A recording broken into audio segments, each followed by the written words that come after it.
planted. What's good, everybody? Welcome back to episode 38 of SpikeTalk, and I wanted to apologize, Frost. I wanted to apologize to absolutely fucking nobody. Babybay does what the fuck he wants. You know what I'm saying, bro? I feel you. You know what I'm saying, bro? Absolutely nobody. I'm not apologizing for this clip that we're about to play right now. Go ahead, cue the clip, Steve. Cue the clip. Or you look at FNATIC, Vitality has Trex on the bench, bro. Yeah. He's perma on the bench. Like he's not gonna get off that because they know that if they let him go, he's gonna make a competitor better. Same thing with Leo, dude. FNATIC will never let Leo go for the same reason. So like, Verno's having these pop-off moments, et cetera, et cetera. I don't think he understands how lucky he is and how fortunate he is that you guys were cool enough to actually let him go, join another team, and you even spoke really highly about it. You're like, I'm out. Or you look at FNATIC.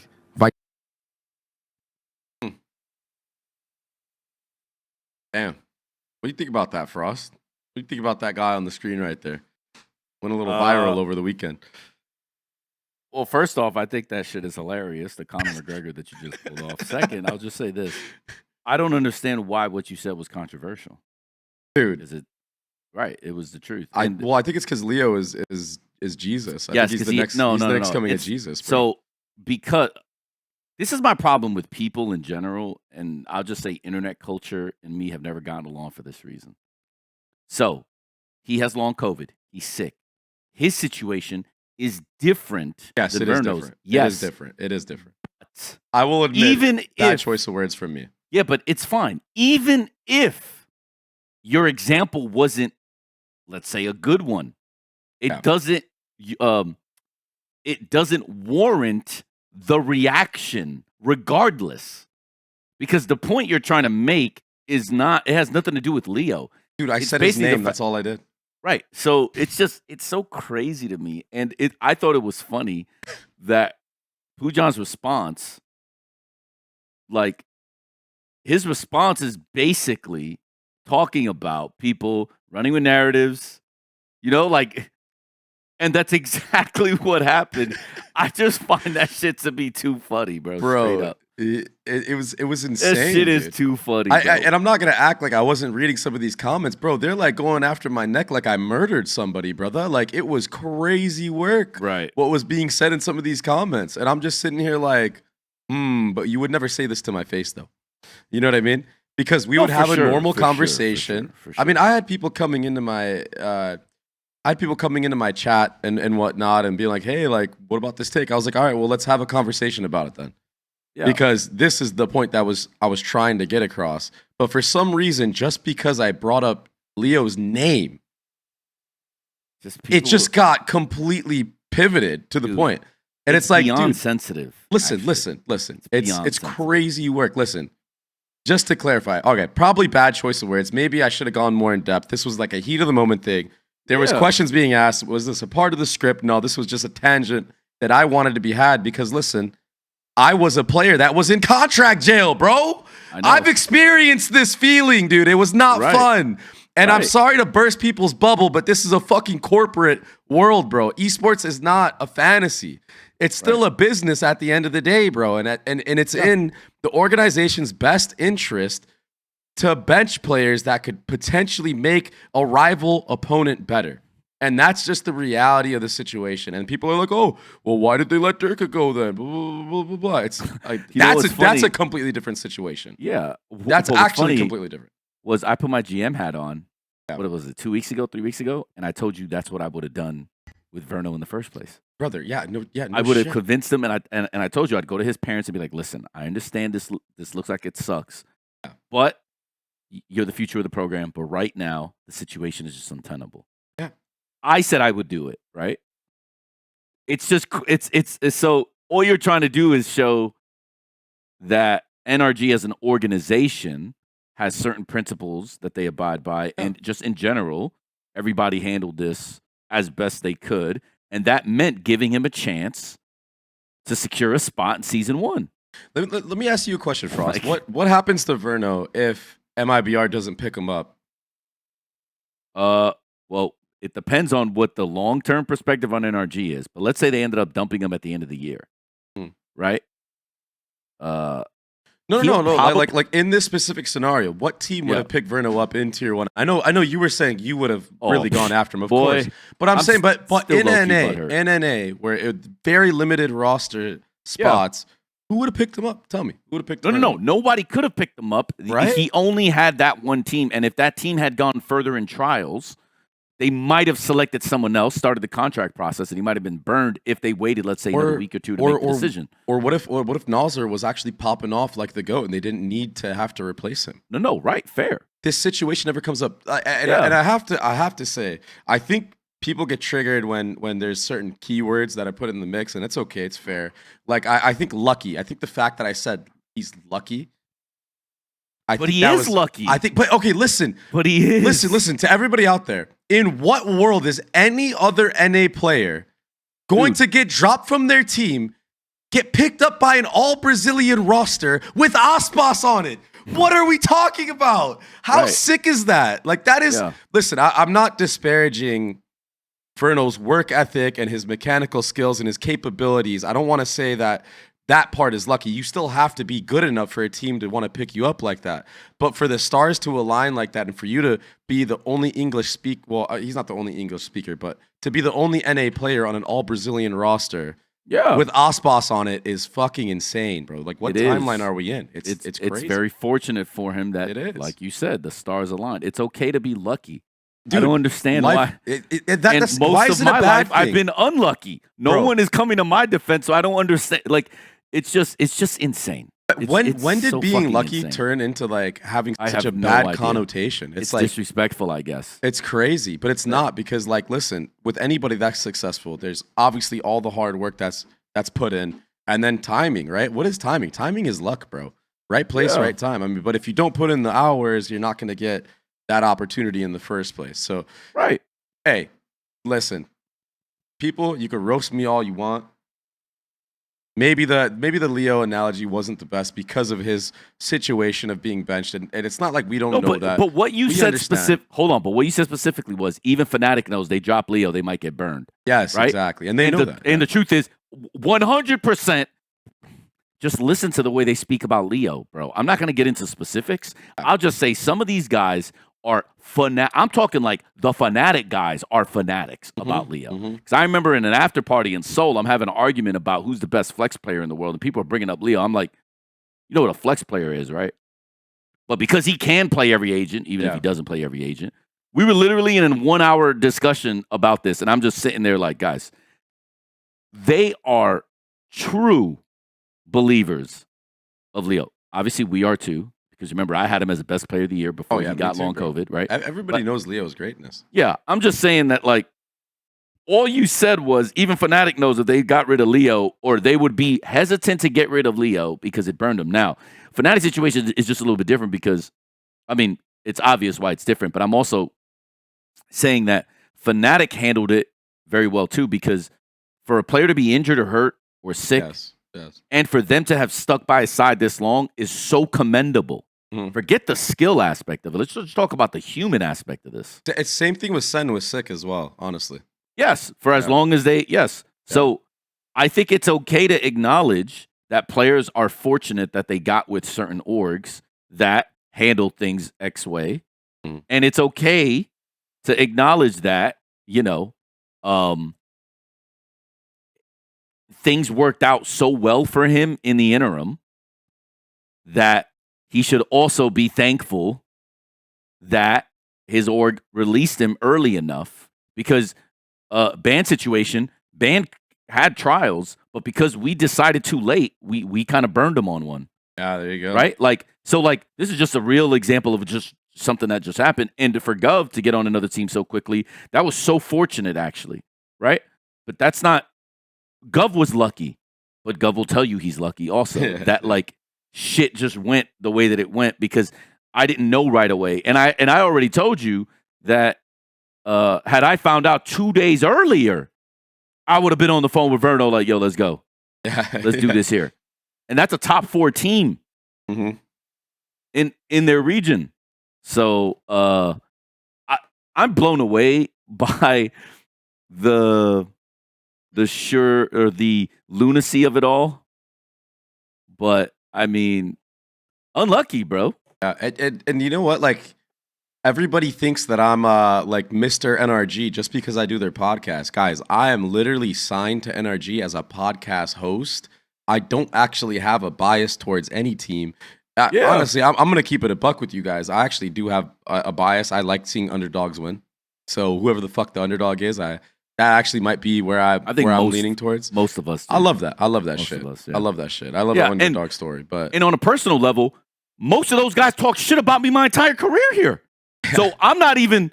So when I'm a defender of NRG, it's just that I'm an adult, and even if you dislike me, I can still be rational and like objective. And even if I dislike you, I can still be objective, right? That doesn't mean I fuck with you. That doesn't mean we're having drinks after the show, and that doesn't mean that I'm cool. But it just is what it is. What it is, you know. So like, we are not like a NRG pro podcast, but like if we seem like we're defenders, it's because we also understand situations. And I will just remind everyone, I was not happy with what they did with Verno. Same. And that's what I wanted to point out. Like everyone's saying I'm an NRG dick rider, glazer, whatever the fuck it is. I'm like, bro, no doubt in my brain, if we already talked about this on SpikeTalk, this is how I know you motherfuckers don't watch the show, is that if we were put in that position from a management standpoint, whatever it may be, and this is no diss to anybody at NRG, whatever, everyone has their own method of doing things. Yeah. I would have done exactly what you said. There's no doubt in my mind that Verno was a franchise level talent, bro. 100%. You wanted, that was the whole goal, is to build around him and Mata, because Mata is also that guy, in my opinion. Mata's becoming that guy, right? Yep. Brother, yeah, keep him on the fucking bench for a whole year. And then bring him back next year when shit is a little bit cooled down with the team and you're able to rebuild and that's your core. Or loan him out. Loan him out for the year. 100%. Get him back. 100 pizzle. That's what I would have done. Like that's but what I would. I didn't agree with what NRG did, but it worked out for both sides, in my opinion. Yes, it did, and it's okay to say that, and it's okay that Verno as a player got lucky. It's okay because. Right, he's in a good spot, good situation, good team. Spot. One of the world's best players, if not the best player. Right? Yeah. Like I think he's still the best player, not the best duelist, but he's the best player. He is the best player. Yeah. So and before the FNATIC people start bitching, Leo hasn't fucking played in 3 years. Shut the fuck up. Like shut the fuck up. Thank you. Ospas is the GOAT though. Ospas is the GOAT. But here's another thing: is that current best player in the world. Yeah, you could talk me into Can though. You could. You could. For real. But we got to talk about that whole drama situation too, though. But that situation. I'm not gonna lie. This whole last month has been spicy with Valorant content. Actually, yeah. I'm actually sad that we didn't have Yintu for longer because it would have been nice to talk about what was going on. Because remember, we kind of hinted at it before the show because we knew before others, but unlucky. Yeah, all good though. All good. But the last thing that I want to talk about on this situation is the fact that people were typing in the comments, get Leo's name out your mouth. Like I said anything bad about the guy. Listen, clip taken out of context for sure. Secondly, okay, maybe I could have done a better job. For sure, I agree. I could have done a better job of explaining the situation of what I meant. I was leaning more towards the caliber of player that Leo is. Organizations like FNATIC, like whoever it may be, wouldn't want to let him go. Okay, sure. But that's all I said. I didn't say anything about his character. I didn't say anything about how he plays in game. Dude, all I did was mention his name. I can talk about whoever I want. I think the rage bait is just fun for some people. It is. I think that's just what happened. And I don't know if people would spend the time. I don't actually know what the viewership is like on your thing. But I wonder if like people just tuned in just the rage bit, just the rage bit, hop on the bandwagon. I mean, that's how it is. Listen, we're under a microscope, right? Like, of course, like because of the position that we're in, and I get that, But I'm also able to talk my piece too. You know what I mean? And there's nothing wrong with that. I didn't kill anybody. I didn't hurt anybody, man. Like, listen, I hope Leo comes back and fucking tears it up. I think it's gonna be tough to perform at the same level as he did before, because I mean that time off is still time off, like away from a tier 1 experience, and the game has changed so much. The game has changed so much. So even if Leo does come back, I don't know if he'll be the same. FNATIC should be commended. Even just for sticking with him 100%. and being around, and 100%. that's fucking cool. Right? And like, talk about a resurgence of crashies too. My God, bro. Like, I think crashies needed. I knew it was gonna be good though. He needed this. You were calling it from the start in the previous Spike Talks this year. It was nice. Well, I think he, as a player himself, needed like a new environment to like. I don't know. Like when you look at his content with like Every that team, region is he's so different. passionate, bro. Yeah, every region is different, bro. But like he kind of like lost that like you know like when a player Yeah. just like fizzles out a little bit like and he just Yeah, like yeah, kind of yeah, seems like yeah. he doesn't care. He's too cool. Yeah. I feel like I now mean, he's look. like dialed in, bro. He had a former teammate in Marv. If Marv got out of America and went somewhere else, he would have also continued his career and been at a top level. The problem is like, Yeah, true. you know, staying in your environment, staying where you're comfortable, like, Makes you know, complacent, right? Yeah. of course. Yeah. I mean, we'll probably talk about this later, but like, so I've been saying something about crws, which I'll bring up later just for the people that like are just going to tune in, like the Thai fans that just want to hear me talk about the Thai shit. If you look at crws 2 years ago and you look at him today, that player is like not even playing the same video game. Oh, that ass. I Right? see it. I see it. Yeah. So- I see it. But what happened? He had to get with like a different region, right? Like he had to like assimilate to like NA style Valorant, think about European CS, right? Or like tactical FPS game theory. And it had to like be absorbed with like, you know, mechanical players around him. It took a while, but sometimes you just need to be uncomfortable at first. You remember he was not liking any of the Talon stuff early on. He didn't fuck with Right? you at all, to But- be honest. Right. So, but you see, like, over time, it's like, you know, like, Dude. I think players like that sometimes just need to get away from it, go to a different region, new environment, and you can really either fall back in love with the game or you learn so much more about, like, how other people do it that you now get, like, you get learnings both sides. You learn, like, oh, this is how you beat these fucks? And then you learn, like, oh, wow, this is actually pretty smart. Nobody from where I'm from does it this way, right? Like, Yeah.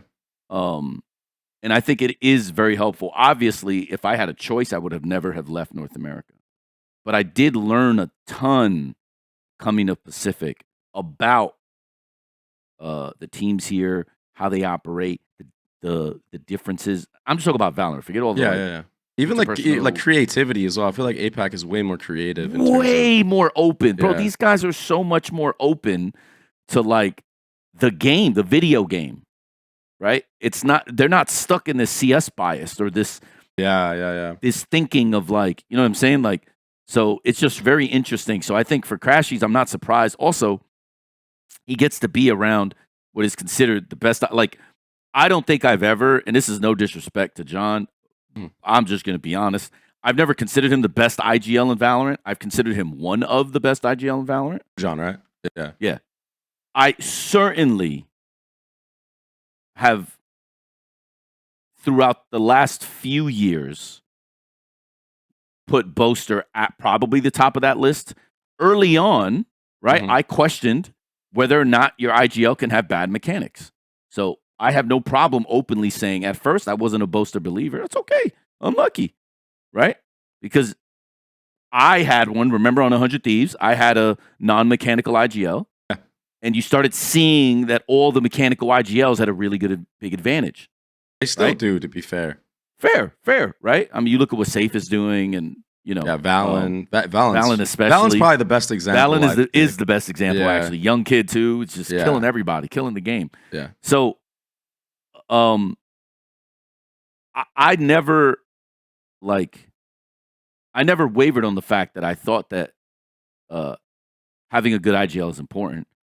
crashies just went from one of the best IGLs, right, to probably, of course, one of the best IGLs, but probably the best IGL so far in Valorant, right? Probably.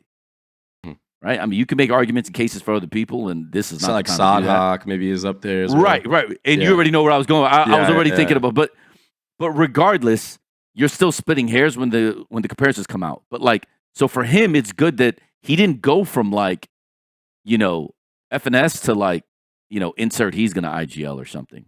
He actually went from like, Good IGL. 1C to like Good 1B, IGL. right? Yeah. Like, so Yo, even for him, it was more valuable because it was like now he gets two perspectives Yeah. from like two really good guys. It's kind of crazy too, because now if he did decide to try to pivot, like he could definitely IGL at this point for sure. But is he going to have the That's energy? Is he going to have the work rate? Is he going to have? I don't know. Is he going to study enough? That's shit that matters. But he could. Right? He Like, could you if he can't- wanted to, though. Is what Oh, trying to get at. I'm sure if he He has wanted the to, tools but is now. he going to do it? Is the thing, and like you got to think about this too, which I find really interesting. North America. I mean, listen, I'm just going to say it because it just is what it is. I felt like North Americans got real lazy, like very lazy, and I'm not being critical of FNS. I'm just saying IGLs don't want a micro, right? Just think about that, right? They will get rid of you because they don't want to micro you. Mhm. They're like, man, I don't got the time to do this shit. Why? Because of work rate. And that's my biggest argument for the Verno thing, right? Because if this were the case, we should just drop Primi. Because it's not like Cruz is it's not like Primi's in class. It's not like he knows the scouting report up and down. It's not like Primi is like in every meeting. You know what I'm saying? Like, that's just not the case, right? So Cruz has to do some extra.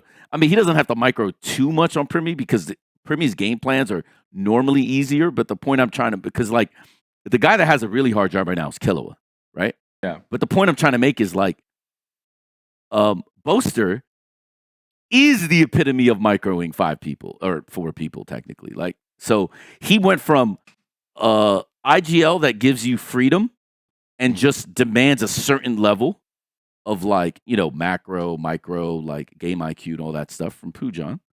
And then he went to the guy that is like responsible for like, having the overstimulation of having to micro everything.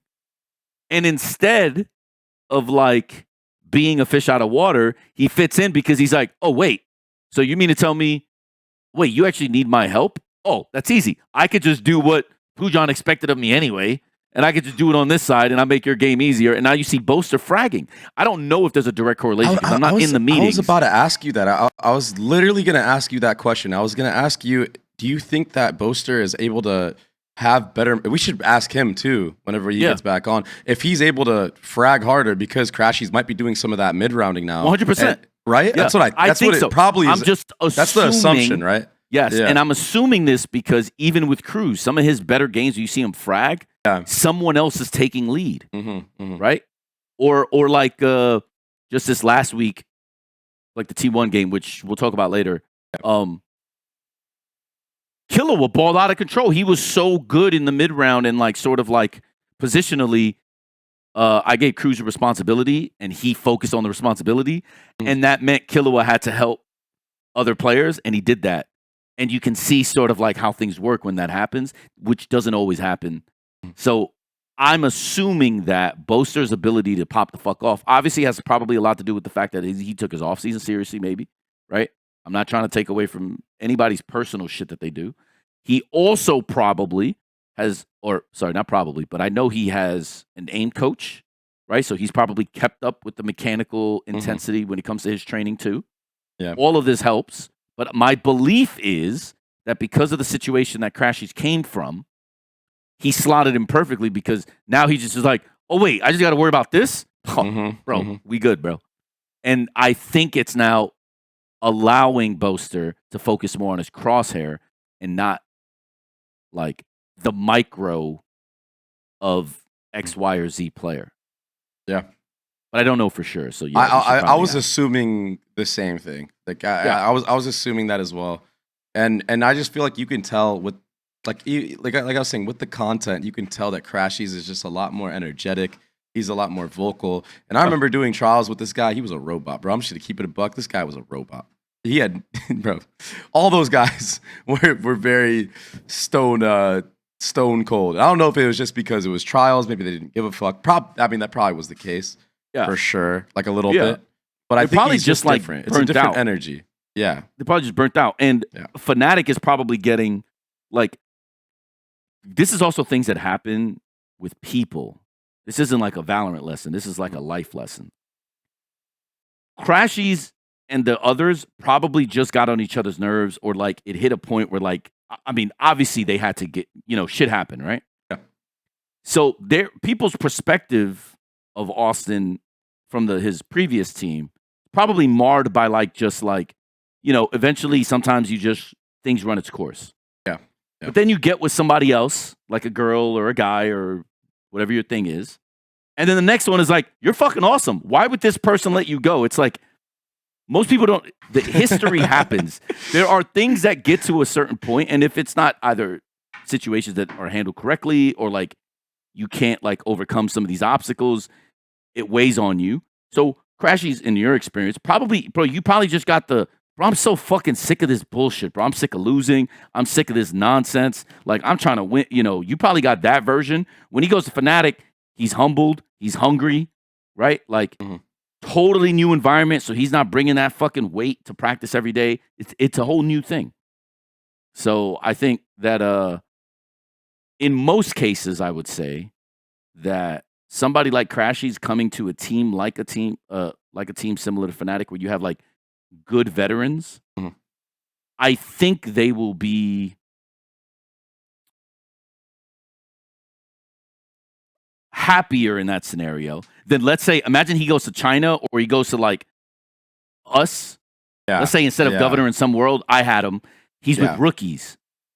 It's right? So different. It's so his different. Stress level's probably higher. Yeah. Less patience. You know what I'm saying? Because, bro, this is the level that I'm used to being at. Well, he never dipped the level. He didn't have to do what some of the other people have done, where they go from like the top to the bottom and fight back up. He went from the top to the top. What Vic is doing right now. Vic is on M80 now, right. and he's running it back from tier 2, right? But, right. By the way, mad respect. I think we talked about this a little bit, right, in the last pod. Like, yes, mad respect that he's actually doing that, because I don't think a lot of players would have not ego, have the humbleness. Well, there's a word for it. There's a better word. No. Right. You know what I'm trying to get at, though. The humility to do something like that. The thing I will say, though, is that I don't think he thought he would have ever had to. Right. And that was probably a big reality check. So I think it's exactly. So I think it's more that life taught him a lesson, and his response to it wasn't negative. His response to it was in a positive way, which is, "Oh, y'all gonna find out. I'm gonna come back, and I'm killing all y'all." Right? Like, he used that negativity in a positive way to come back and try to like ball out. Bro, I love that. So, same. I love that, man. So I want to pivot, because we were talking about IGLs. I want to talk about Loud, because 2E's was subbed out for Luke Show at first, and then now it's Vinny Pancata's IGLing. I just want to get your thoughts on that team. I know we were talking last night, and you had some thoughts that you wanted to talk about too, about that actual match against EG. But first of all, I gotta say, Luke Show might be one of the GOATs. This guy is gonna be ridiculous as the years go by. He's almost 1v5ing some of the top teams in NAVCT already, which is crazy, because he's a rookie. It's ridiculous. But what do you think about Pancata IGLing and him having to take that role? What do you think about Loud as a team right now? Like, what's going on over there, bro? I think the Brazilian scene is in shambles.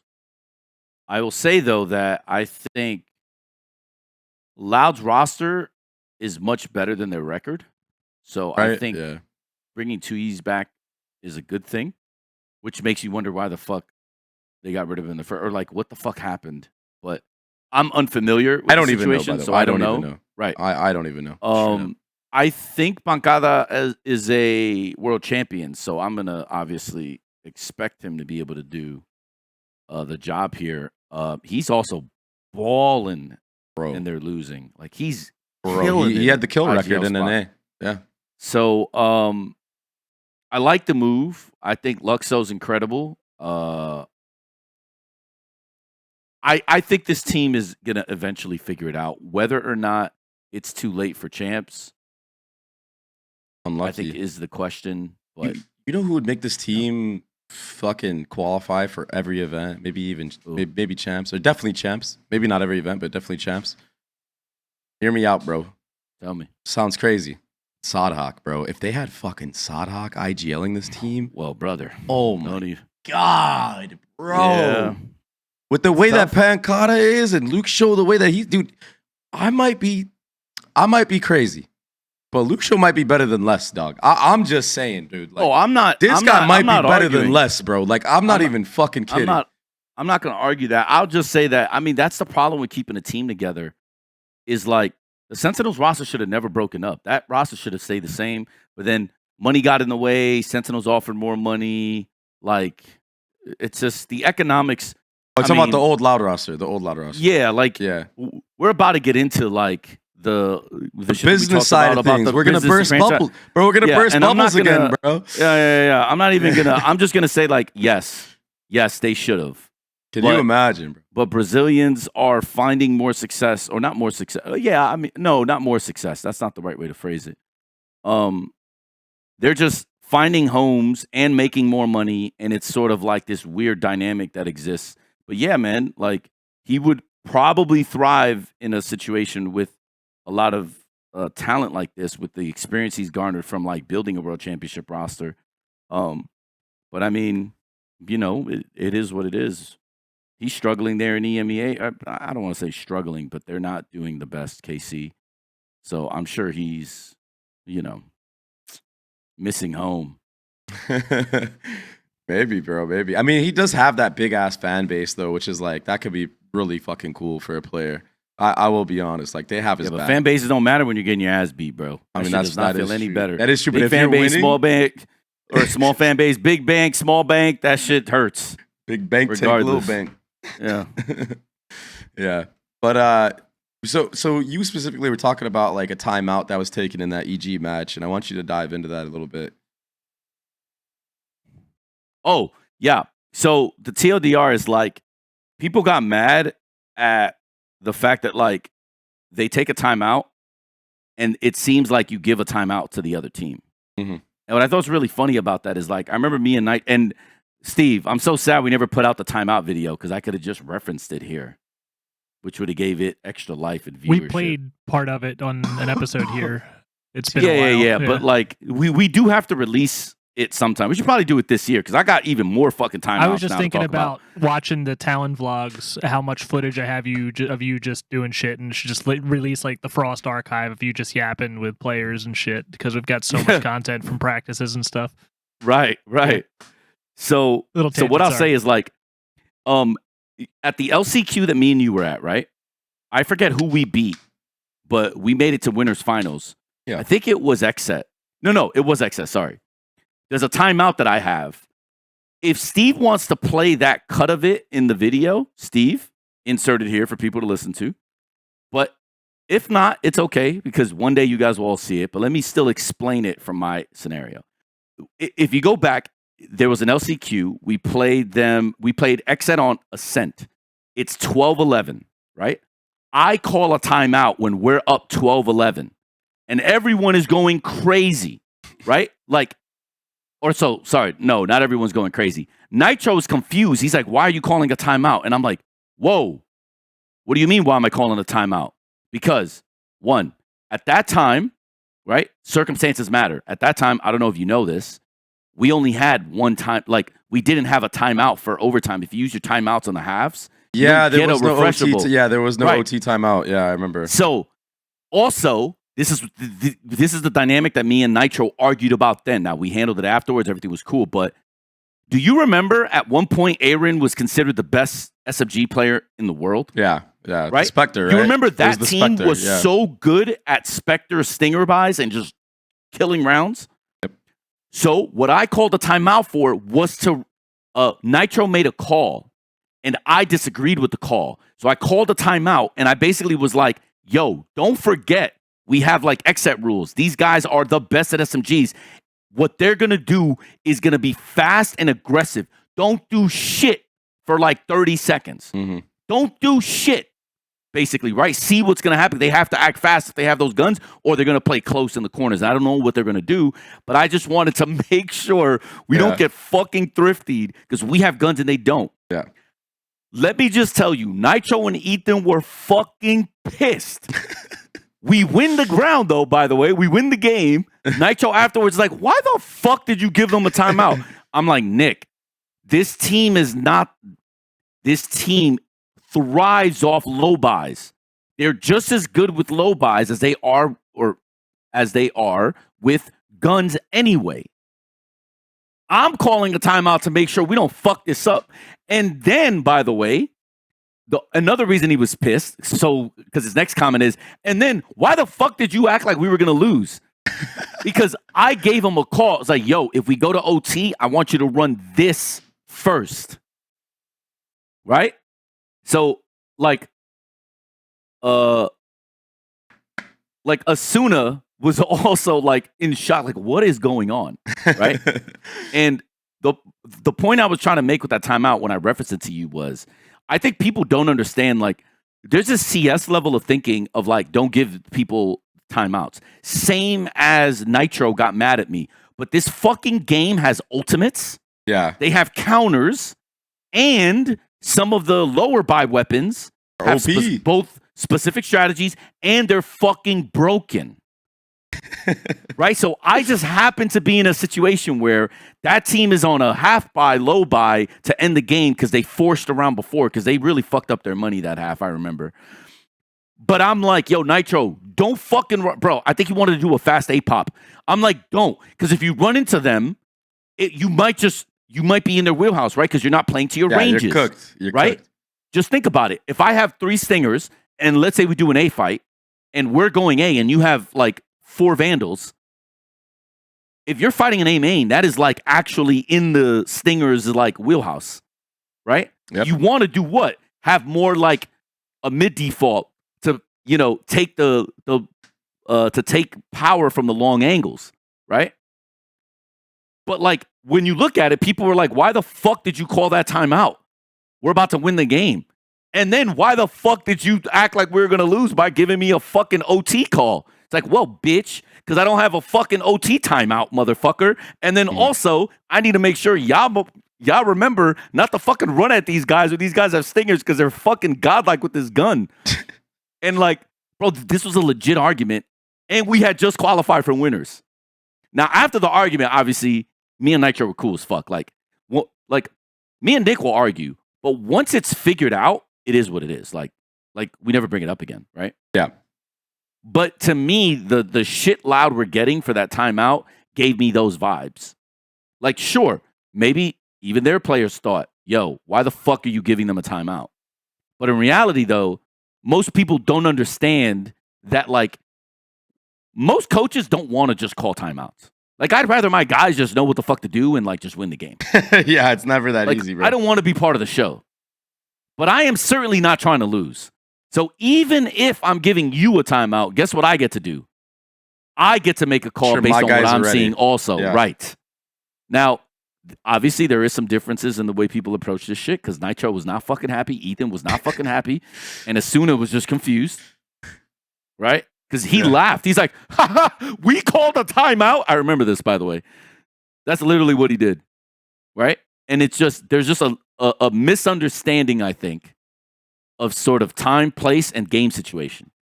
So just because you're up doesn't mean calling a timeout is bad. And I thought loud, I mean, again, I don't know what the fuck he said in the timeout. If he fucking called a timeout to be like a cheerleader, to be like, guys, you guys are playing great. Don't worry about it. You're going to win this. Yeah, some no, bullshit. Fucked. Okay, you're cool. Fucked. Yeah. Yeah. Then you just fucked up momentum, I guess. But if there's a tactical reason for it, I don't think these can be always labeled as bad timeouts, even if you're helping the other team. And I think it's important too, especially against Potter, because Potter has the EG boys practice like these thrifty, weird buys, like she will have them run like in scrims, like, okay, your money is good for one Vandal to make it or break it moment. Like, she has them practice these scenarios in scrims. So it's like, you got to be careful for that shit. So to your point, I think that's very fair. That's very fair. I mean, again, I don't know exactly. I think in the moment as a player, like if I'm up like massive, I would automatically assume that like you got some beef with the opponent, like the opposition. I'd be like, oh, you're just trying to like rub it in. That's what I would think, bro. In the moment, if I was a player, I'd be like, dude, you trying to cook him like that? Like, didn't that happen to you guys? Who did that to you guys? Was it T1? It was Termy. It was Termy. Termy did the timeout up. bro. So the thing is, yeah. I mean, I don't want to get back into this again, but like some people, but again, this is a situation of some people are just unaware. Some people are just unaware. We had qualified for playoffs, right? Yep. We're not playing for anything. Or sorry, we had qualified for champs. We're not playing for anything. We're running base default comps. I'm using that as a controlled scrim. He's sweating. He's picking Abyss, calling timeouts. He like thinks it's a real game to prove a point, and he basically says afterwards, like, "Oh, I have to teach this guy a lesson," blah blah blah blah. He got you with that timeout, bro. Yeah, man. Cool, bro. You still place 5th, 6th, the same as you always do anyway at champs with a roster that is apparently like one of the best in the region and getting 4 times my player salary. Congrats, bro. You're the best. Well, like if you think about it, like some people use timeouts in different ways. You can use it to embarrass opponents like this. You could, lock them out like Termy thought he was doing to me, but like I didn't bother calling timeouts because it didn't matter. Or, in the situation on that Lotus game, Loud is in a situation where like they just lost. They were up 12-10. They lost. EG won. He calls a timeout, probably to be like, all right, guys, we're going to close it out like this. I'm seeing this pattern. Again, I don't know what the fuck he said. Yeah.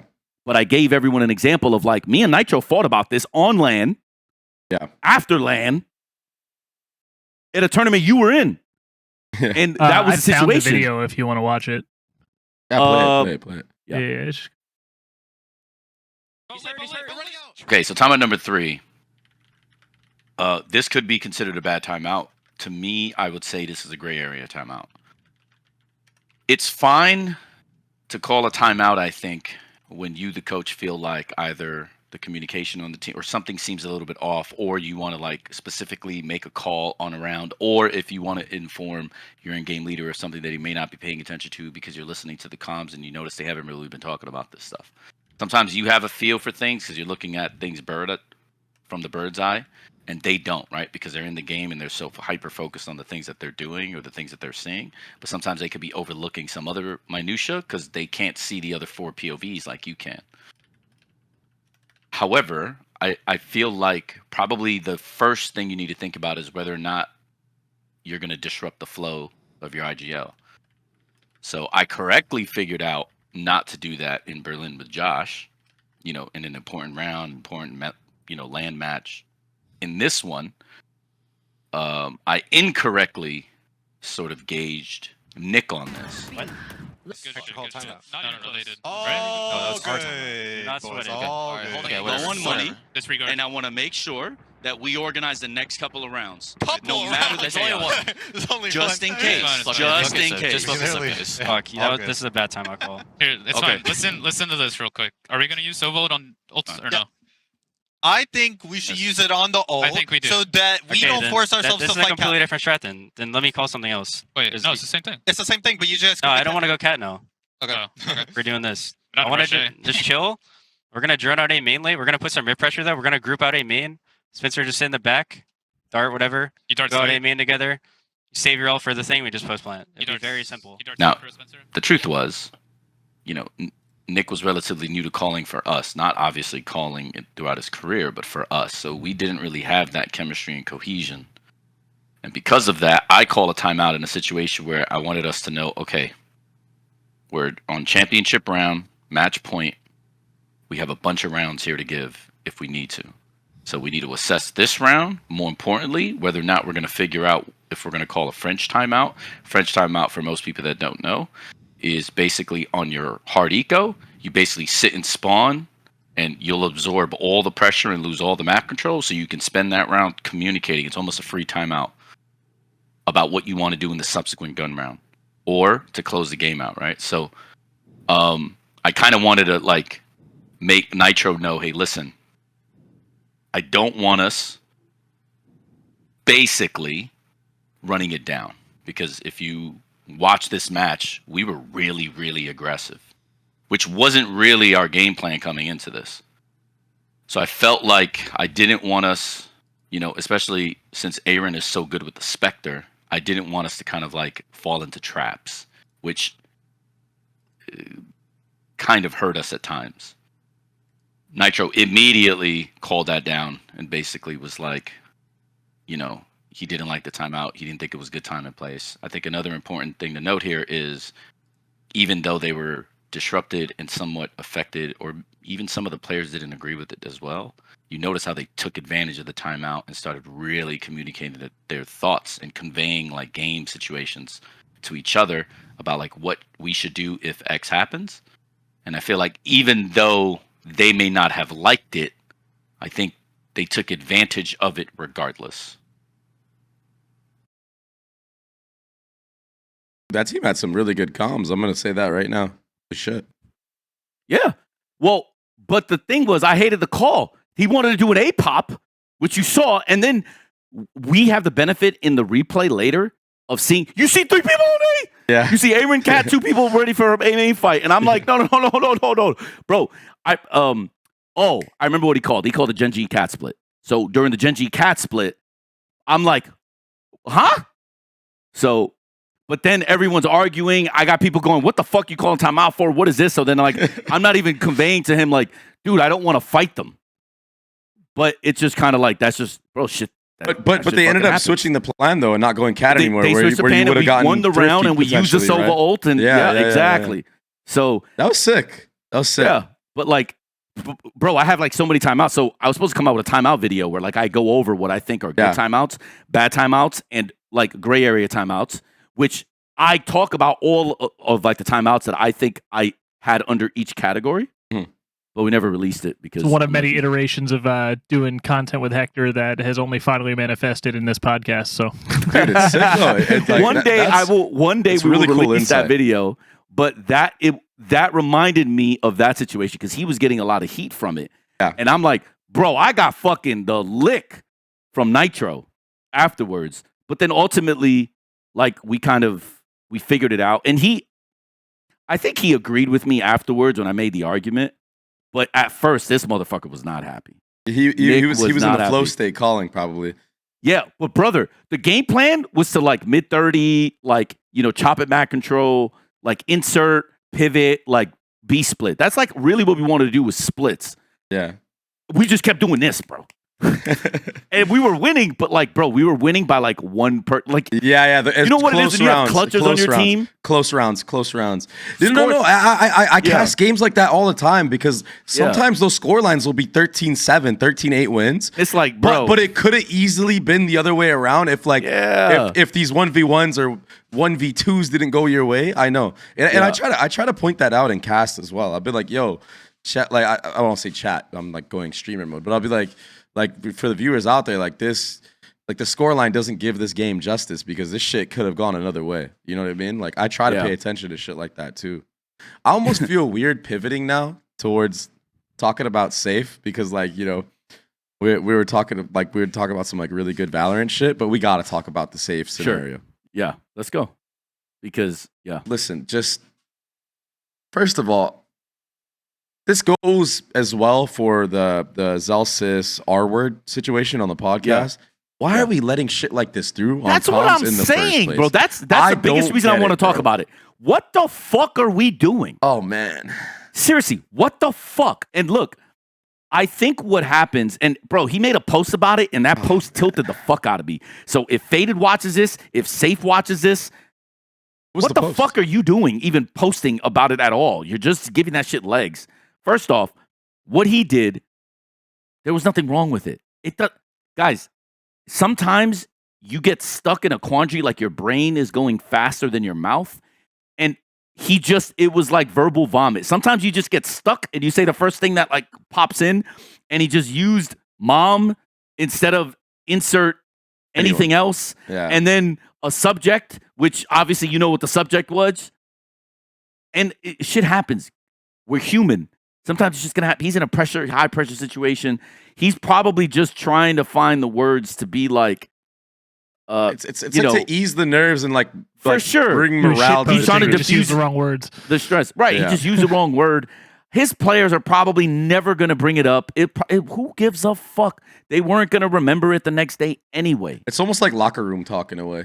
For sure. I don't know. Like, bro, I mean, what are we doing, bro? I was so pissed about that. I was like, "What the fuck are we doing?" It shouldn't have brought on air. And I was memeing about it with some of the NA talent saying like, sayf must have like fucking roasted somebody from production and like they finally got their get back. is what I would say. Right.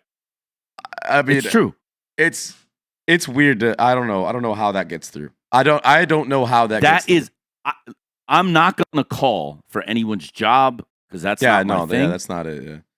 I will just say that How does person that needs get a through? serious reprimand. In the same way the NRG one did too, by the way.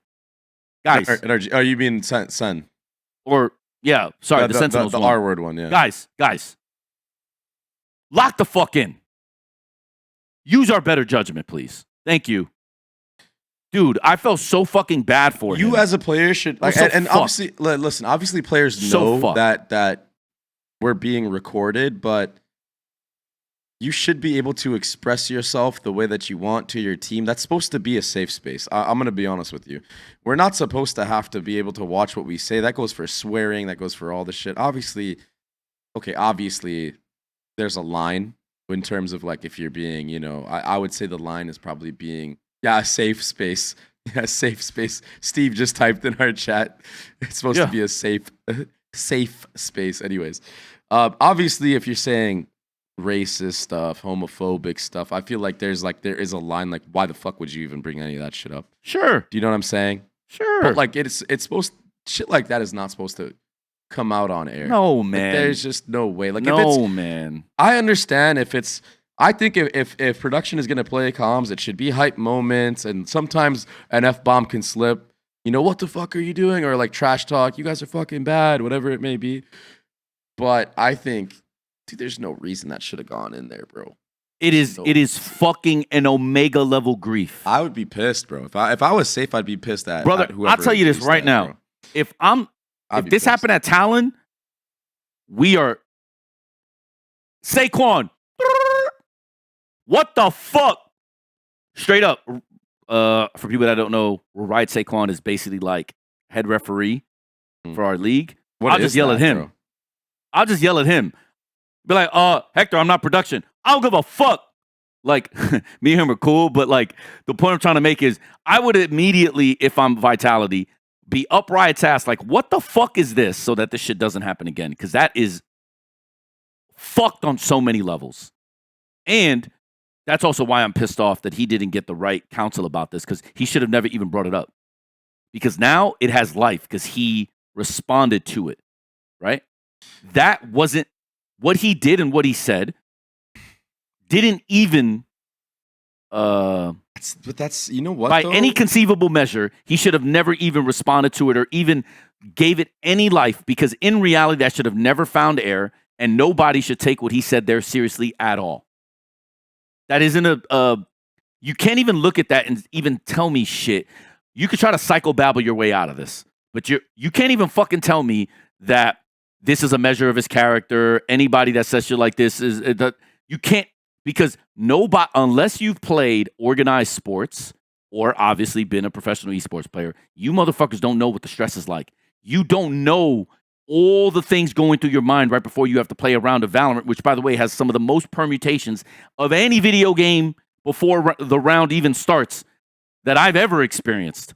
So, like, I was frustrated, and why I said, yo, we should talk about that, because that is some fucking bullshit, and people just need to stop bringing it up and just move on. Yeah. That's the thing with that side of the Valorant community, though. It's almost... I mean, you could kind of say that about like me too. Like, why am I talking about the? It's the same, the thing, bro. It's the same. But for me, I wanted to take a different spin on it. I enjoy that stuff because I'm not playing. If I was playing, I would. For sure. I would never entertain any of this shit. And look, I like the fact that you said, "Yo," like we were memeing about it, because I'm not saying that if you see Safe or if like you're one of his boys or you're in Vitality, you should roast the fuck out of him and make jokes about it. What I'm saying, though, is publicly, that shouldn't be happening. So I'm glad you and the talent aren't on your Twitter posting stupid shit about it, memeing it. But like he has to know that's also fair game too. Like in person, I'm gonna roast the hell out of him next time I see him, bro, for sure. Right. But what happened online and Riot using that video and marketing it the way that is, that is stupid. Yeah, we know that. That is so stupid. Yeah. It would be equally as fucking stupid if a stupid ass from, I'm not saying one exists, from Vitality put that in like their comms video. Yes, exactly. Right? Like, exactly. it's like, guys, what the would you fuck let are that you through? thinking? And But if why would you I'm let one of the that through? players or a coach, roast the fuck out of him every time, bro. Yo, That's after bro. that game, like if I was on his team after that game, I'd be like, yo, you on your mama for real? I would have been like, yo, you really put that on your mama? Right. But this is, I think, how it should be and what should have happened. Yeah. I don't think it's fair for anyone else To know what the like fuck he Riot said in that moment, bro. That was for using that material. Only the people in that building.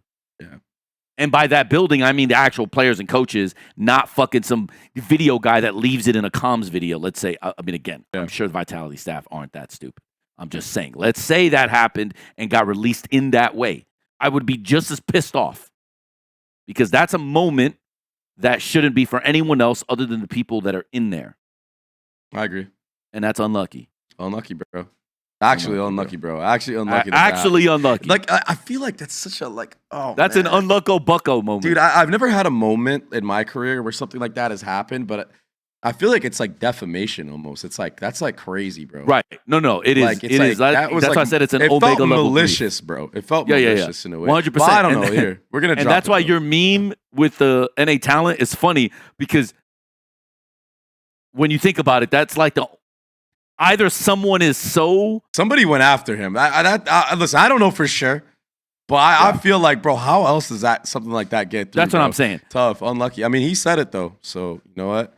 At the end of the day, bro, it is what it is. What or it is, bro. The day ends. The day ends. At the end of the day ends. And at the end of the day, you guys beat T1, and it was a shellacking, bro. That was kind of crazy. I'm not gonna cap. I didn't expect it to go. Listen, I know you guys had a chance, but I didn't expect you to like win the way that you won.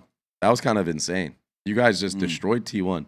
And the crazy thing is you're not even talking shit, bro. I thought you had like beef with like T1 or something. Yeah, I think you don't even care. I'm just so tired.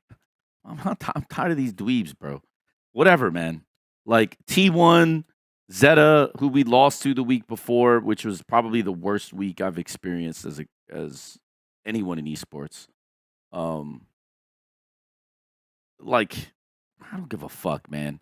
I'm trying to win champs.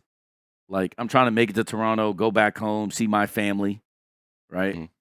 Trying to win champs. I don't got time for this shit no more, bro. But yeah, Thigh Guy, fucking good, huh? Yeah. My rook, Baby Primmy.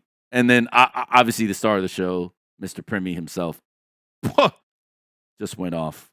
Dude, he was popping the fuck off. It was crazy. Yeah. So I spoke about this in the scrum. You know that story I told you about, like, I'm not going to name the player, but didn't break his dart. And he's like, if you fucking break the dart, I'll just fucking kill everybody. He did it. It was on T1 in kickoff. Yeah. And I asked him afterwards, like, I think there's just something about T1. I don't know if it's like he feels like he needs to test himself against that team, or he just likes it, or he just loves the matchup. But when he's playing T1, when he plays these players, he's just like, yo, give me more.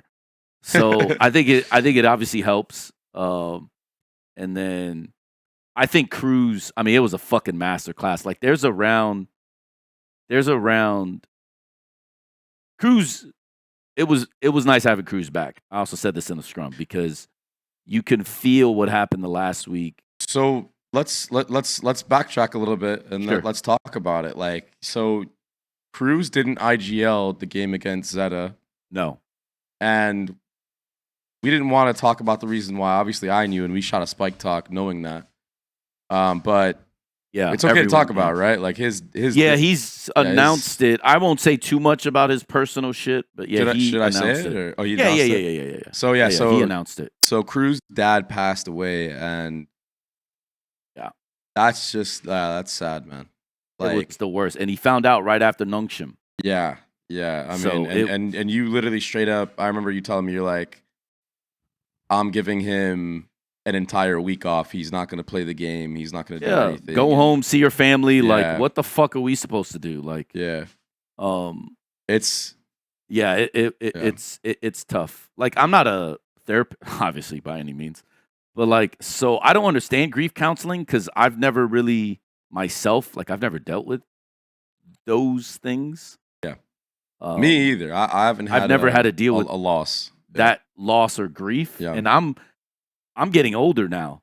So I'm very fortunate that I'm healthy. Yeah. That I've never dealt with that level of loss, any level of loss. Yeah. Like, sure, you have, like, you know, some great aunt you don't know or some, but I'm talking like immediate. Yeah. Like, I don't have any. So Rambo's your closest. Yeah, so I lost a dog when I was at the 2016 major in Columbus. Animals, yeah. That one hurt. I get destroyed, so I don't even want to imagine the level of grief that crws had to go through. That's my point, right? Still going through. Yeah. So so let's start with that. So he finds out then. I'm just like, fuck. Some of my players, I found this out. His dad is the one that, like, signed the lease and helped them, like, apartment shop, like Primi and Jit. Like, Cruz's dad is like team dad, basically, right? So, I was just like, oh fuck. So, like, I'm dealing with everybody in like a mood, and I'm just like, all right, man. Like, you know, I'm trying to figure it out. Luckily, I don't even know if that's like the proper terminology for this because it actually sounds fucked up when you guys find out what I'm about to say. Jovi has experience with this. So it's like unlucky but lucky that Jovi understands what it's like to deal with loss in this way. I don't. So very fortunate that I have Jovi to lean on because I don't know if anybody thought I was supposed to help in this situation, I'm fucking useless because in my mind I'm just like, fuck. Like, okay, so what do we do? Oh, all right. So here's what I'm not doing. Cruz, you're not working. Yeah. Cool, literally. man. That's the best thing I could do. So it was decided that Jit is going to IGO. The fucked up part about this whole story is we had planned to do this from the beginning. If we were in 3-0, we were going to do this exact thing from the beginning, which is so crazy how life works. Because I was like, yo, Cruz, if you look at the schedule, if we're 3-0, even if we lose the game to Zeta, it doesn't matter because we'd be playing for the first seed against T1. Even if they're 4-0, we beat them. They're 4-1. We have head-to-head tiebreak. So it is in our best interest to make sure that Jit and Killua can actually fucking help when it matters. The best way to do that is throw them in the fucking Wolves with one of the worst teams in the league, or what I thought was one of the worst teams in the league, right? Well, joke's on me, right? We had talked about this. We lost the RRQ because I see these motherfuckers trying to play fucking team deathmatch on a fucking double sentinel comp. Yeah. So my immediate mind is like, Cruz, no, we're not doing this no more. Timeout. We can't trust them. Can't do it. Can't coach them. You know, like all that shit. And then obviously this happens. So then I'm like, wow. Looks like we have to do this thing. Immediate disaster. And it has nothing to do with Jit. It has nothing to do with Killua. It has more like time, place, and circumstance. No one's mind is in it. There's no way. I try to do the best I can. We're still running the same comps. We're still running the same things. It kind of fucked you up too. You were like calling all your family, everything. Oh, you were even brother. telling me, bro, like, yo. Yeah, brother. I was on it. I was like, Mom, Dad, Brenda. That's my sister, by the way. I'm like, I'm telling our players to do it. I'm like, Jit, make sure to call moms. Like, you know, because when you're dealing with loss like that, the immediate thing is like, and this is a fucked up human behavior, but this is just how we've been able to survive as a species for so long. Like, it's like, oh, this is happening to him? Whew, make sure it doesn't happen to me, right? Survival is a fucked up thing, right? So, like, when we're all experiencing this in real time, it is important for us to realize, holy shit, guys, we're fucking playing a video game. Like, fuck that extra rank game, just, like, call home. Yeah. Because most of us, as you know, have ignored that. I'm a ghost, bro. Dude, me too, bro. Everyone complains about that from me. Me too. And it is what it is. I'm an asshole, unlucky. Like, that's just how it is. But, yeah, man, it puts a lot of things in perspective for you. And then it puts in perspective just, like, there's still life experience that like I can learn from other people because I don't know what the fuck this is like. Yeah. Right. So, it was fucking miserable, bro. I'm talking omega level miserable, bro. Like, I tried to give them a scrim day. They were scrimming with the coaches, bro. Like nobody knew that like we were in there. Yeah. Like it was cooked. I'm talking cooked. So we get our ass beat by Zeta. I'm pissed because I'm like, dude, fuck. Right? Because, obviously this has nothing to do with like crws or anybody else, but like, what the fuck I'm here for. Yeah. I'm like, there's no fucking way another year is going to be derailed by shit I can't control.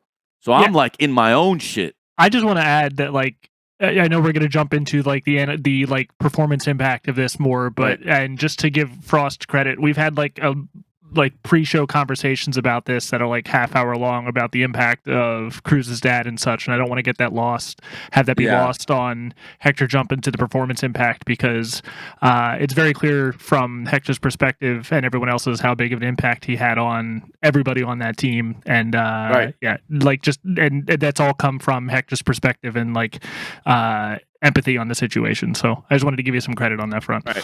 Yeah, I just can't talk about this publicly because I also, haven't asked Cruz, haven't asked his mom. Yeah. So, like, I don't know what I'm at liberty to say.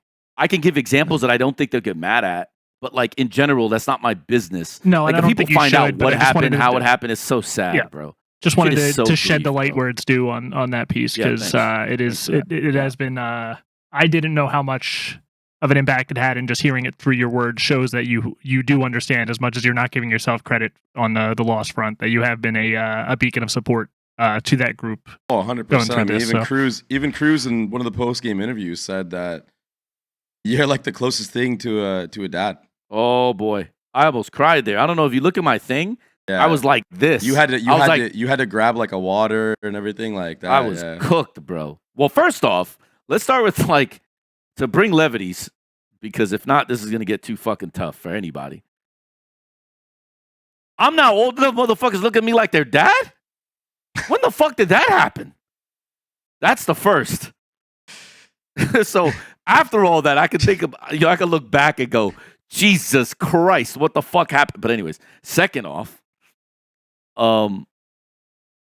yeah, it's just interesting that, like, if you really think about it and you put it in perspective, we spend so much time with each other as players or like coaches or whatever in esports that it's the same as sports. You spend so much time with people. You spend more time with them than you do the actual loved ones.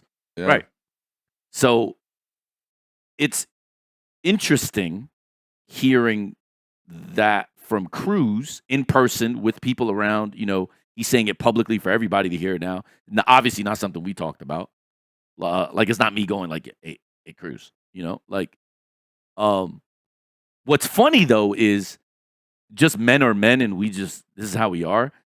That's not something he shares with me. And if you listen to how we argue, that is certainly not what I think. Right? Because if I'm Pops, it's like, bitch, shut the fuck up. Just listen. That is certainly not what happens. I can tell you that right now. So I think it just goes to show like the impact that you've had on him like over the years, right? And like how you're basically like his mentor, which he said before, and stuff like that. So it's like you have a lot of impact, I think we lack a better label for those people in our lives. Like, I don't ever plan on having kids, but I look forward to being that example of someone in my friends who have kids' lives. And I think that's applicable here. And like, we use the term uncle for that a lot in our culture, but but I think it deserves something better than that. And we don't really have the words for it. Yes. So like, there's like people, I think, like I spoke to Victoria, like I spoke to some people in the riot sphere that were like curious about like the situation that was happening at Philios. Yeah. And like, I can't, even if I wanted to, I couldn't share everything with them. Yeah. But what was, I think, lost in all of it until that moment was sort of like, not just what we can do for crws, but also what we as a group mean to him. Yeah. So then going into Zeta and then losing Zeta, you can imagine that is the fucking worst. Because you would think that, like, he gets news like that. Bro, he fucking comes in like, this is like WWE type shit, right? Like he comes randomly, flies into the country, plays a game. Yeah. Like no practice, no nothing. You think like that's fucking tough, bro. if a Hollywood script would be written, we're supposed to win that game pretty free, right? Not what happened. Bunch of throws, people not knowing what to do, people not remembering specific things in the game plan, but also it's not their fucking fault, right? Like, I make adjustments, bro. Anyways, we just fucking lose. We get bopped. So I'm thinking, fuck. If we don't win here, we have 10 weeks of not playing games, bro. 10 fucking weeks, right? So I was basically telling everybody that will listen. Right now, shit is cooked. I don't even want to deal with it. Don't even worry about it. Yeah. Don't even want to deal with it. I remember you saying it. Like, don't worry about how you guys play. Don't worry about playing or nothing. All of a sudden, Cruz comes in. I think it was like, I don't know, we played on a Saturday or Sunday. I don't remember. The following day, he's like, all right, we need to be at our best this week. I'm not losing this fucking match. Wow. So I'm like, okay, word. As soon as he said that, you know me, in there. Okay, here's what we're going to run. Here's what we're going to do, blah, blah, blah, blah. Now, there's some context to that because we had been thinking that we were going to be fighting for the 1 seed for the T1 match the whole season. Yeah. So we had that comp that Cruz came up with, by the way, the deadlock on Haven. The Haven comp. Was specifically to counter Yoru, and we've been playing teams with it and beating fucking ass because everyone is copying the FNATIC comp. Yeah. Boaster taught Cruz the FNATIC comp. So Cruz one day was like, yo, I think I have an idea as to how to fucking stop this. And then we put it into motion, right? I obviously look at it. I think what he has is good. I'm willing to try it. It works. Then we optimize it more. It works again. I'm like, bro, we're not screaming this again. We're not touching it. It works. We know it works. Because we play 2 tier 1 teams in this league. Yeah. I'm talking bop, bop, like easy work. Like, all right, this is going to work.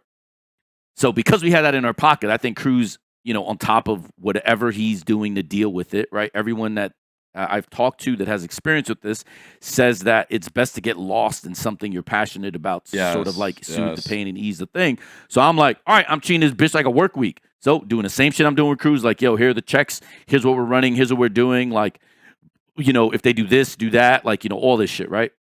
And you're going to see one of the timeout calls because, like, who put Meteor in a vice this week? Cruz.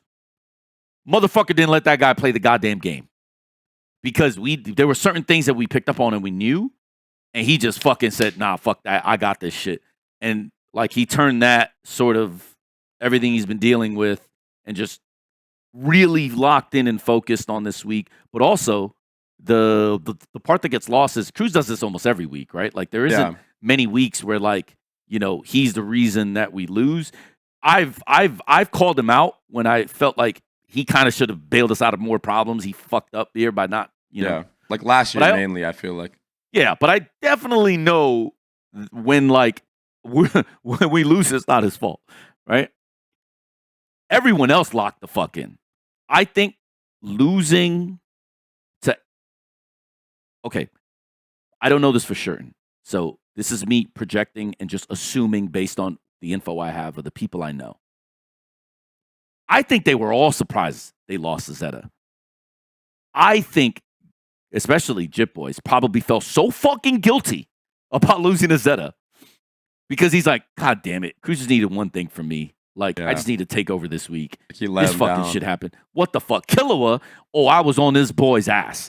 I was cooking this motherfucker that whole week. Bro, that VOD review was just no KY, bro. No Vaseline. They're a new sponsor of Talon, by the way. No Vaseline. So we should fucking put that on the title. That's no crazy. Vaseline, right? I'm up at this guy's ass crack. Like, bro, what the fuck are we doing here? How do you not notice this? How do you not notice that, bro? What the fuck is going on? Check the interval timer. Like, I'm in this guy's shit. We come into this work week, like, I'm giving him, like, major responsibility, major focal point. TLDR, after the series, Cruz is like, I say my normal to Cruz, good shit, great job here, great job there. He's like, bro, honestly, Killer will help so much. Like, because Cruz's game plan was very specific. Yeah. He has a job to stop what most people would consider one of the best players in the league. Yes. And MVP. Right. And he's also responsible for microing and IGLing. Right. Killer took the big bulk of the responsibility, especially in the mid round this week. And he was basically like, and like he told me, he's like, bro, I felt like he was like Ban. Like I felt like I had Ban back. Mm-hmm. And I think that is, if there was any big reason why I think the shift happened from like, how the fuck do you get beaten by a team with a sub? So how do you like play like this or have our first complete series against what people perceive to be the best team? To me, it was just very simple. It was like the young kids just locked the fuck in. They're not playing fucking games now. Now, obviously, I'm not particularly happy with everything that's happened. And I'm not talking about a game. I'm talking like their level of preparation. I still think wasn't to the degree that I want it to be. But I know that they took it seriously enough in the game plan because we didn't have these mental gaps. Or we didn't have people like, asking or like, late on or missing opportunities like, oh, this certain util is used. What does this most likely mean? And they get caught and it's like, bro, you were prepped specifically on this. Why the fuck are you getting caught here? That didn't happen this week. There was no mistakes. And when they don't play, and when they play relatively mistake-free Valorant, it's not, I say relatively because that Icebox first half, they were giga griefing me too. But what I'm realizing is that, they're limiting their errors. And in response to the limiting their errors, they're putting really good teams in a position of weakness. And then I got people like Primy and Thigh going, oh, yeah, give me that. You out of position here? Dead. You out of position here? Dead. I felt bad for Buzz because everybody was talking shit about Buzz having a bad game and shit. Bro, if you look at that Icebox, Primy was pre-firing Buzz like 90% of the time. What the fuck was Buzz supposed to do? That's not his fault. He's not even playing bad. He just can't even play the game. Dude, it'd be like that, though. It really be like that sometimes. Sometimes you just have a game. It is what it is. And part of the reason why I don't like talk shit or like I don't care is also because like we are inconsistent as fuck. So what you saw is the height of what we can do. What you saw also the week before that was when we're at our bottom bitch stage. So we're the Dr. Jekyll, Mr. Hyde, just like the last team was. So until we get some level of consistency, you're not about to see me say anything about like us being good or not. However, what I have been saying is this is probably one of the most talented teams I've been on. You've been saying that. Right? You've been preaching that shit. And what you see is G2 couldn't do that versus that team. Right? That's what we're capable of. Are we G2? Fuck no. Right?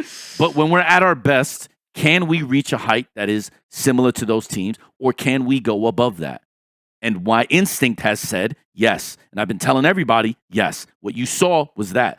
The coaching didn't change. Me and Jovi did, our preparation for the week didn't change. So like everybody was like, Hector, great job. You did great. No, I didn't. I actually did the same as I always do. I didn't do shit. Right? Like it was actually them. They figured out something. It clicked. It finally clicked. It clicked for them. But the question becomes, can you consistently do this? And that, to me, is what makes you the mark of a good team. And my answer to everyone is, no, we're not a good team. Because I have no faith right now in our ability to put that performance week in and week out.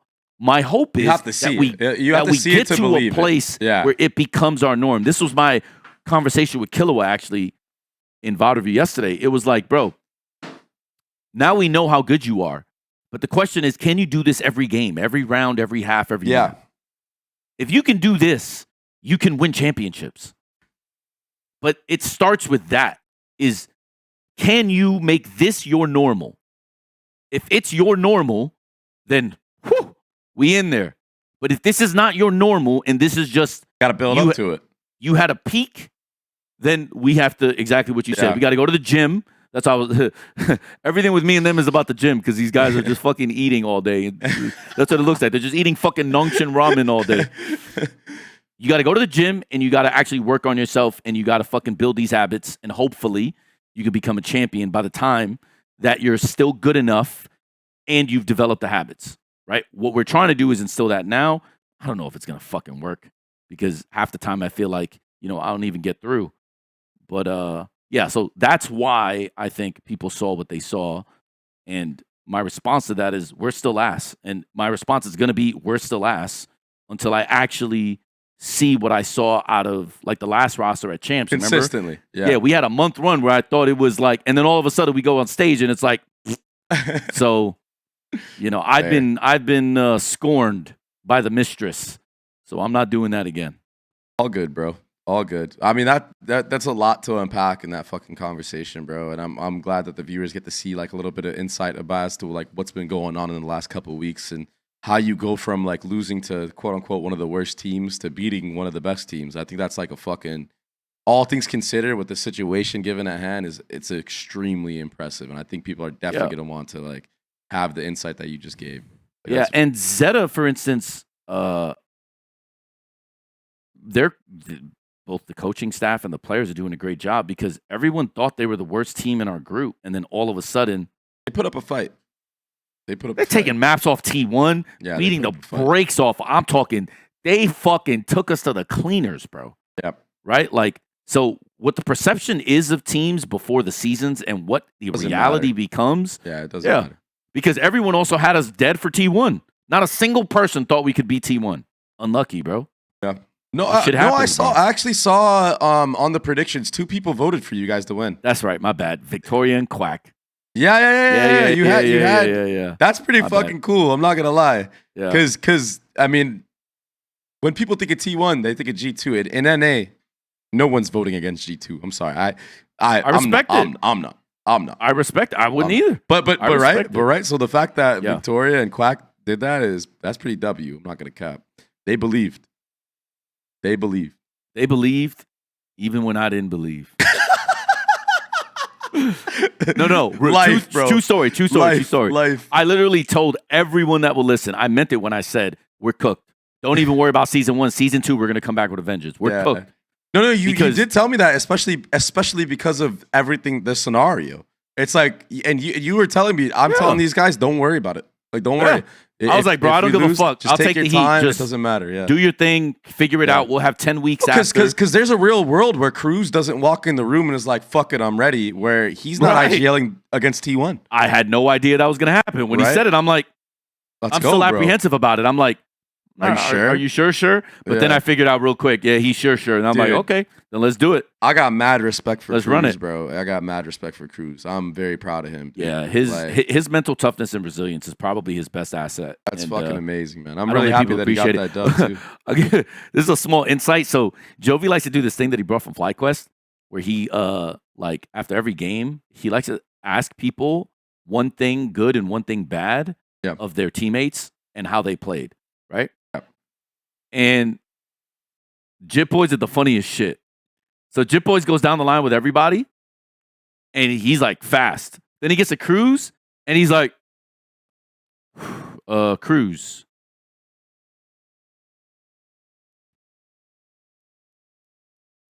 Everyone starts fucking laughing. It's like he gets the crws. He's like, I don't know, good or bad. So by the time we ended the VOD review, I looked at Kang, and I'm like, what happened here doesn't show up in a stat sheet because the only reason I don't VOD review it for everybody here is simply because it gives up too much information. And also, I'll be honest, it would actually really negatively impact T1. It would not hurt us that much because you already know, like weeks to week, my game plans change. So it's not like this. What we did here is probably only specific for this team, but it would definitely hinder T1. And I just don't want the drama or bullshit. And I don't need the credit either because I know what the fuck happened. So like, I don't even need to like show off or anything. Yeah. But what I had to show Kang was that is never going to show up on a fucking stat sheet. But being that good, that consistently round around, that is fucking hard, bro. Because all people see are Thai and Premi MVPs. Yeah. But the calls or the things that it took to get there, setups, everything. You're never going to get the credit for that. And that is the fucking worst part of being an IGL, in my opinion. And in fairness to Killua, also a mid-rounder, is that you're often, when things break down, you look like you don't know what you're doing. But sometimes you make good calls, but some guy peaks and takes a fight, and now there's a gap that is not supposed to be there without you having advantage in that fight. And if you lose that fight with advantage, unlucky. But most of the time at our level, if you have that much, especially if you have like angle advantage and position, because angle advantage is just a distance thing. Position, like off angle, right? If you have angle advantage and you're on an off angle, when a guy has to like, take like a wide corner, that's like a 90% fucking layup. That's like, bro, I got those. So, like, I felt like I had to, tell Kang at that moment, like, dude, bro, I know it took you a little time and it was kind of funny, but like, that's the shit that people don't understand. Oh, yeah. And you don't even get to understand it because you're on the other side of the map because you're a sentinel. You're not even aware. You're playing your own game within a game, but you got to see what he was doing to these guys was caused that. So for you, it was free this week because they were fucking lost. Yeah. But they got lost because of that.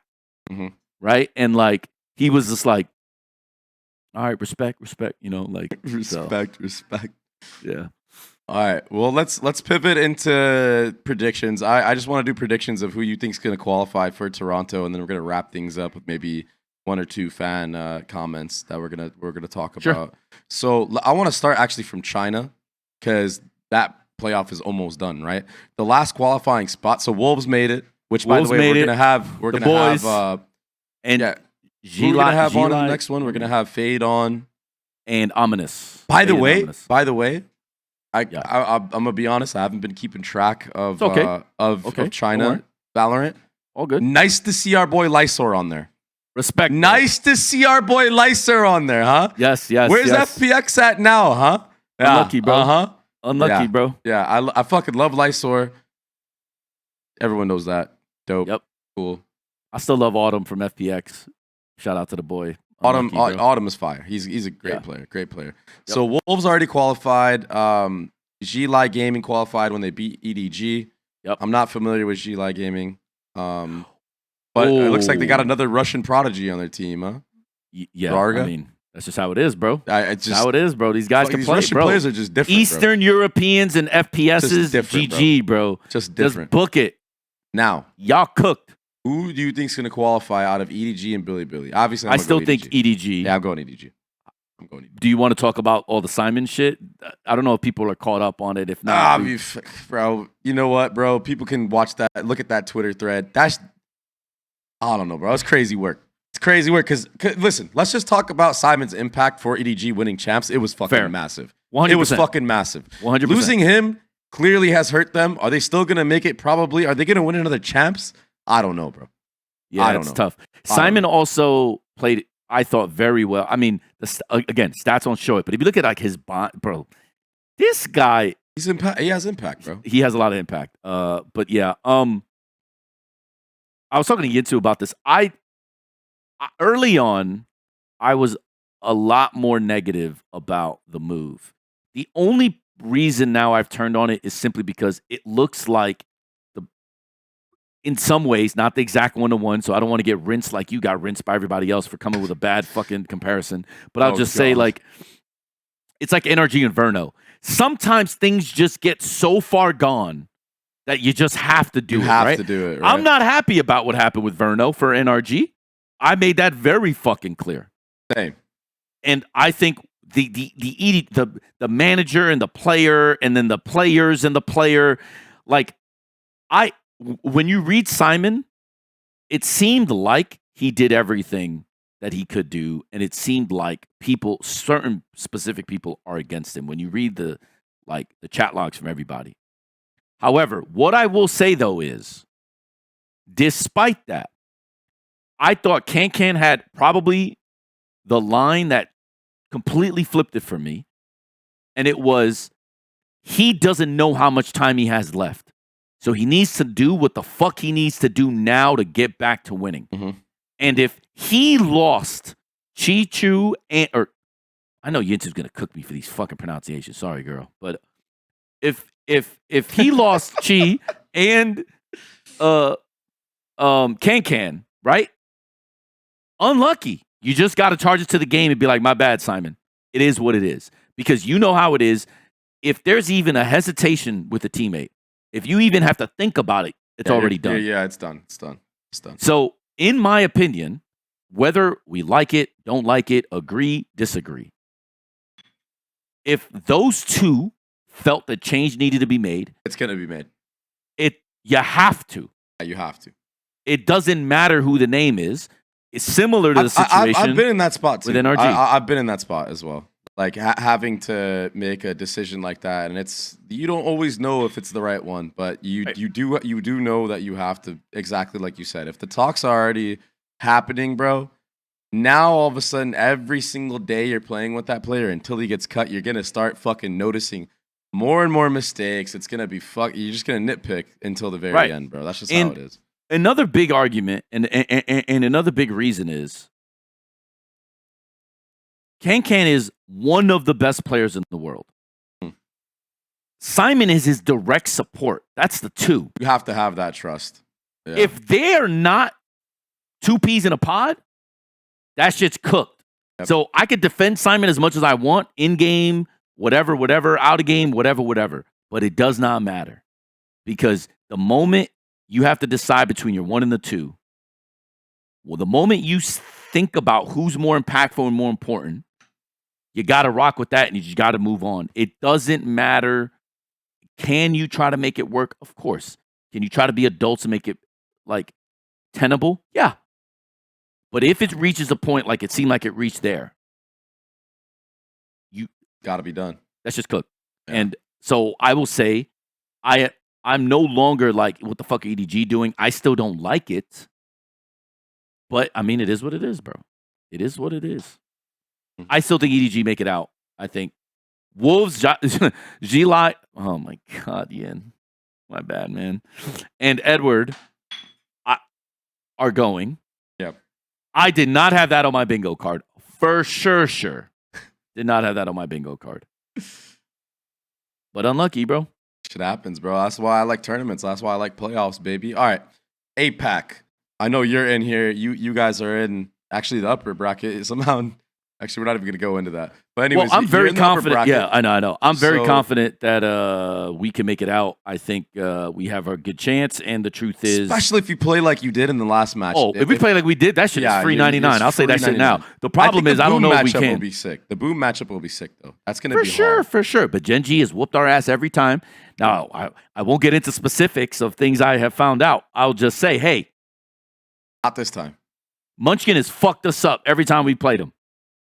So at some point, we gotta acknowledge the fact that this guy's fucking good and either treat him with the respect he deserves, or we just gotta punch him back. Yeah. Like, we gotta be able to fucking swing and bang, because if not, we're never gonna get through these guys. So if now's not the time, unlucky, bro. So, but if we do, hell yeah, bro. I think it's gonna be. We're good. I think it's gonna we can do it. Will we do it? I don't know. I think it's gonna be. I think DRX is gonna make it. I think. Fuck, man. I want to say T1 just because they're just clutch in the right moments. You know what I'm saying? Like, they just turn it up randomly. Bro, I think PRX is going to make a fucking run. Think PRX is in there? Run? Hell yeah, they're coming out of losers. Make it to Toronto? Listen, I'll tell you this right now. If we don't come out of winners, we're not going into losers. Or, sorry, we're not going to go into the tournament from losers. I'll tell you that shit right now. PRX is there. Yinsu believes in PRX as well.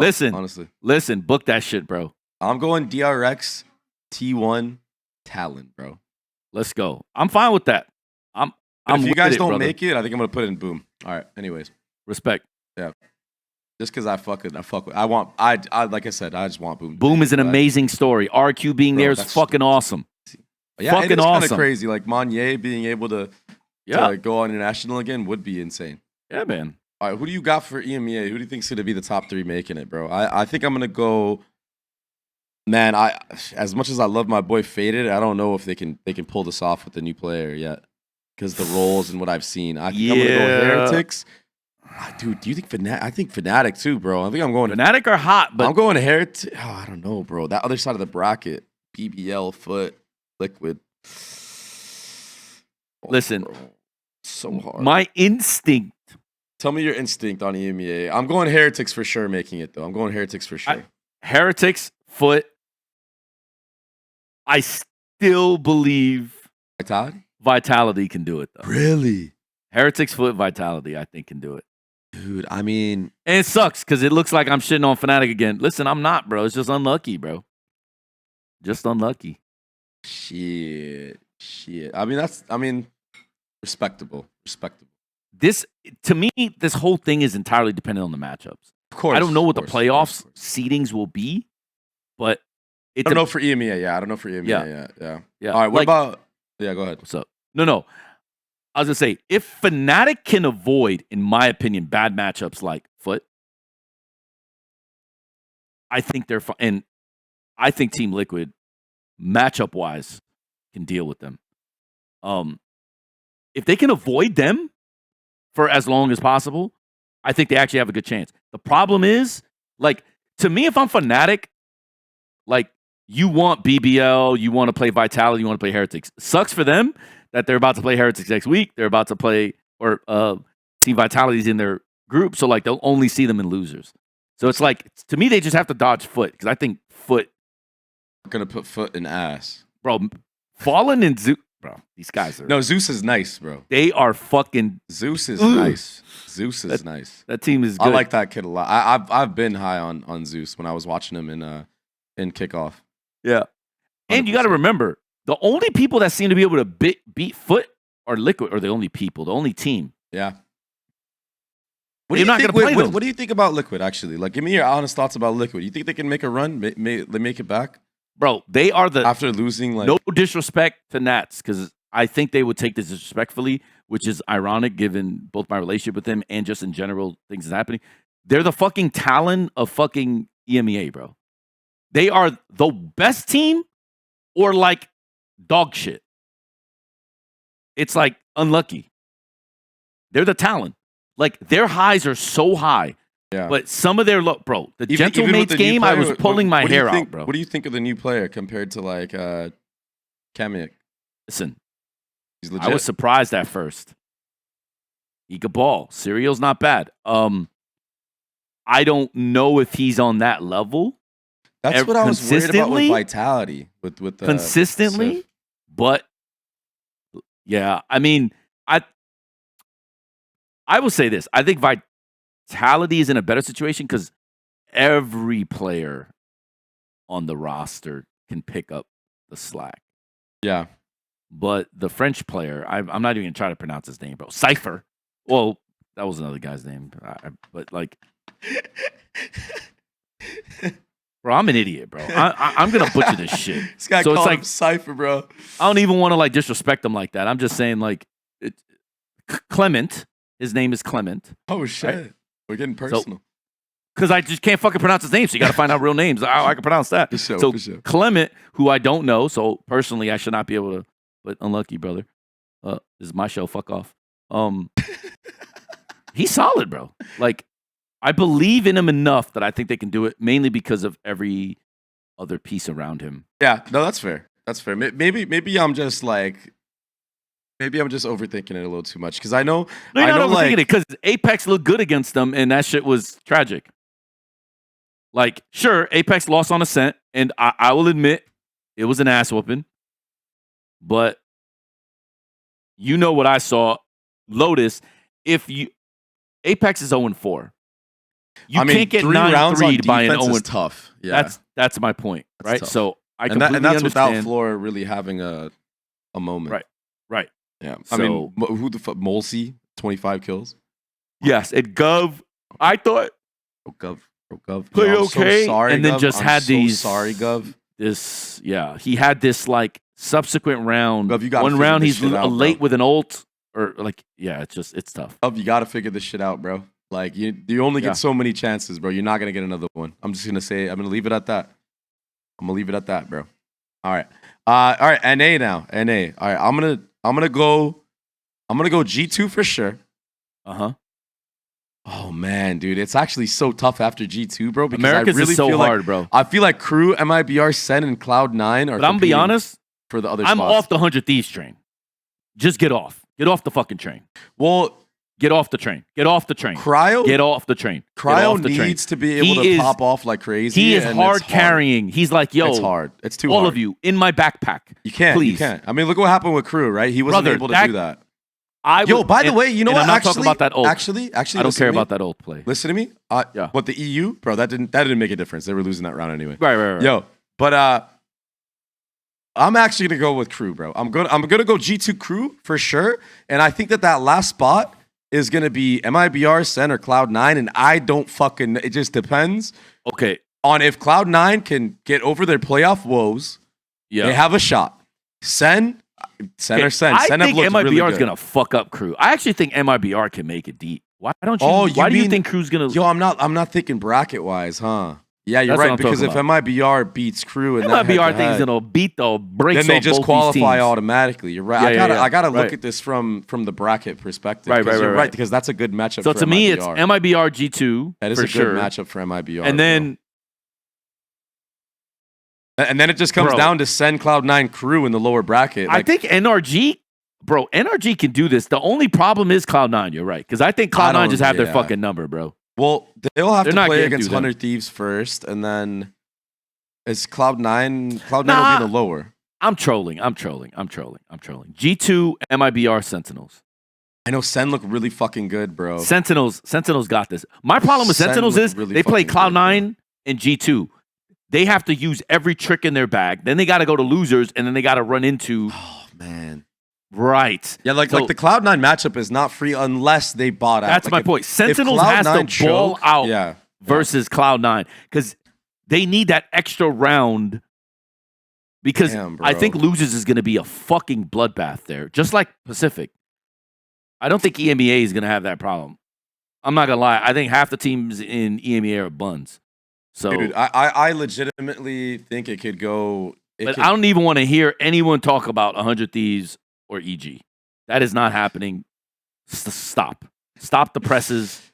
Let's just avoid that conversation. I think MIBR G2, and then it's between Crew, Sen, or Cloud9. Like, it just depends on who the fuck is actually just like match day.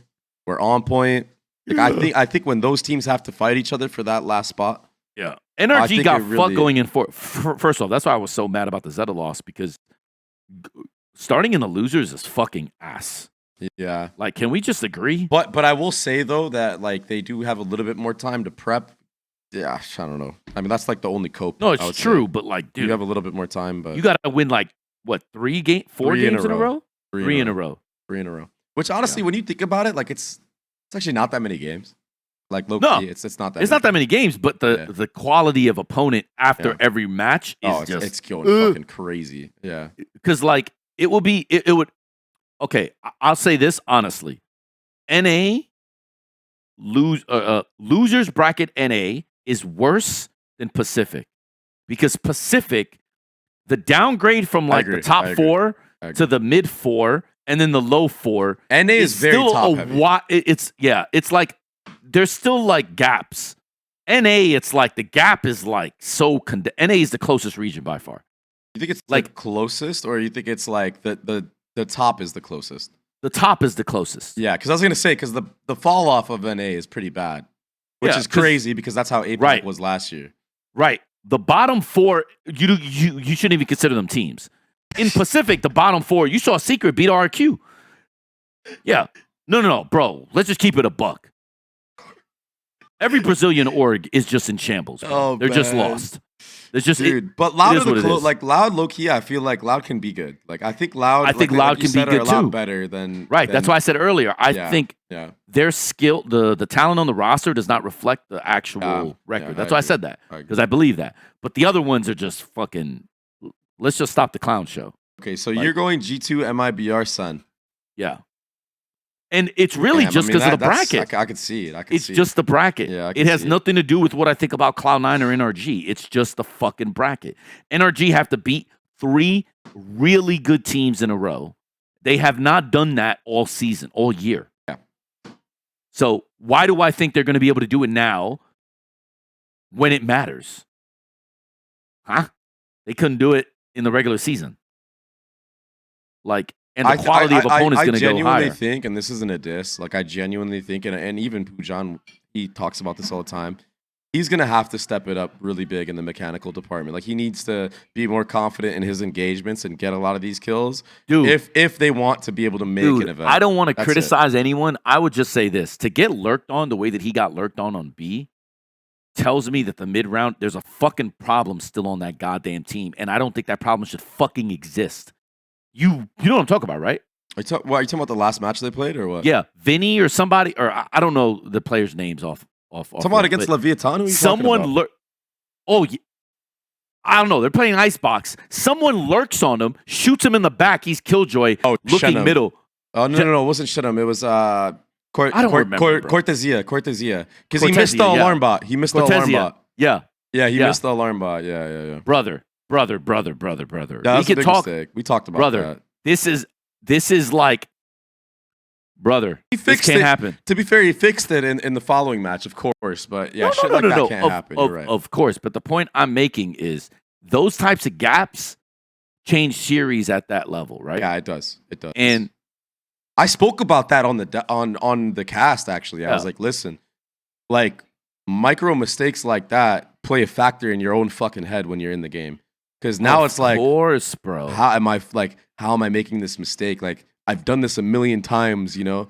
And then, like, you're in your own head now. Like, how can you make calls when shit like that is going wrong? Yeah. No, that's what I'm saying. Bro, I could tell you some shit that we did versus Zeta, and you just be like, how do you bounce back, right? Mentally, brother, it's tough. It's so why I bring that up is not to flame anyone. It's more to say that, okay, you do that in the regular season and shit happens and you can still win a series. That's Can't cool. do that in a playoff.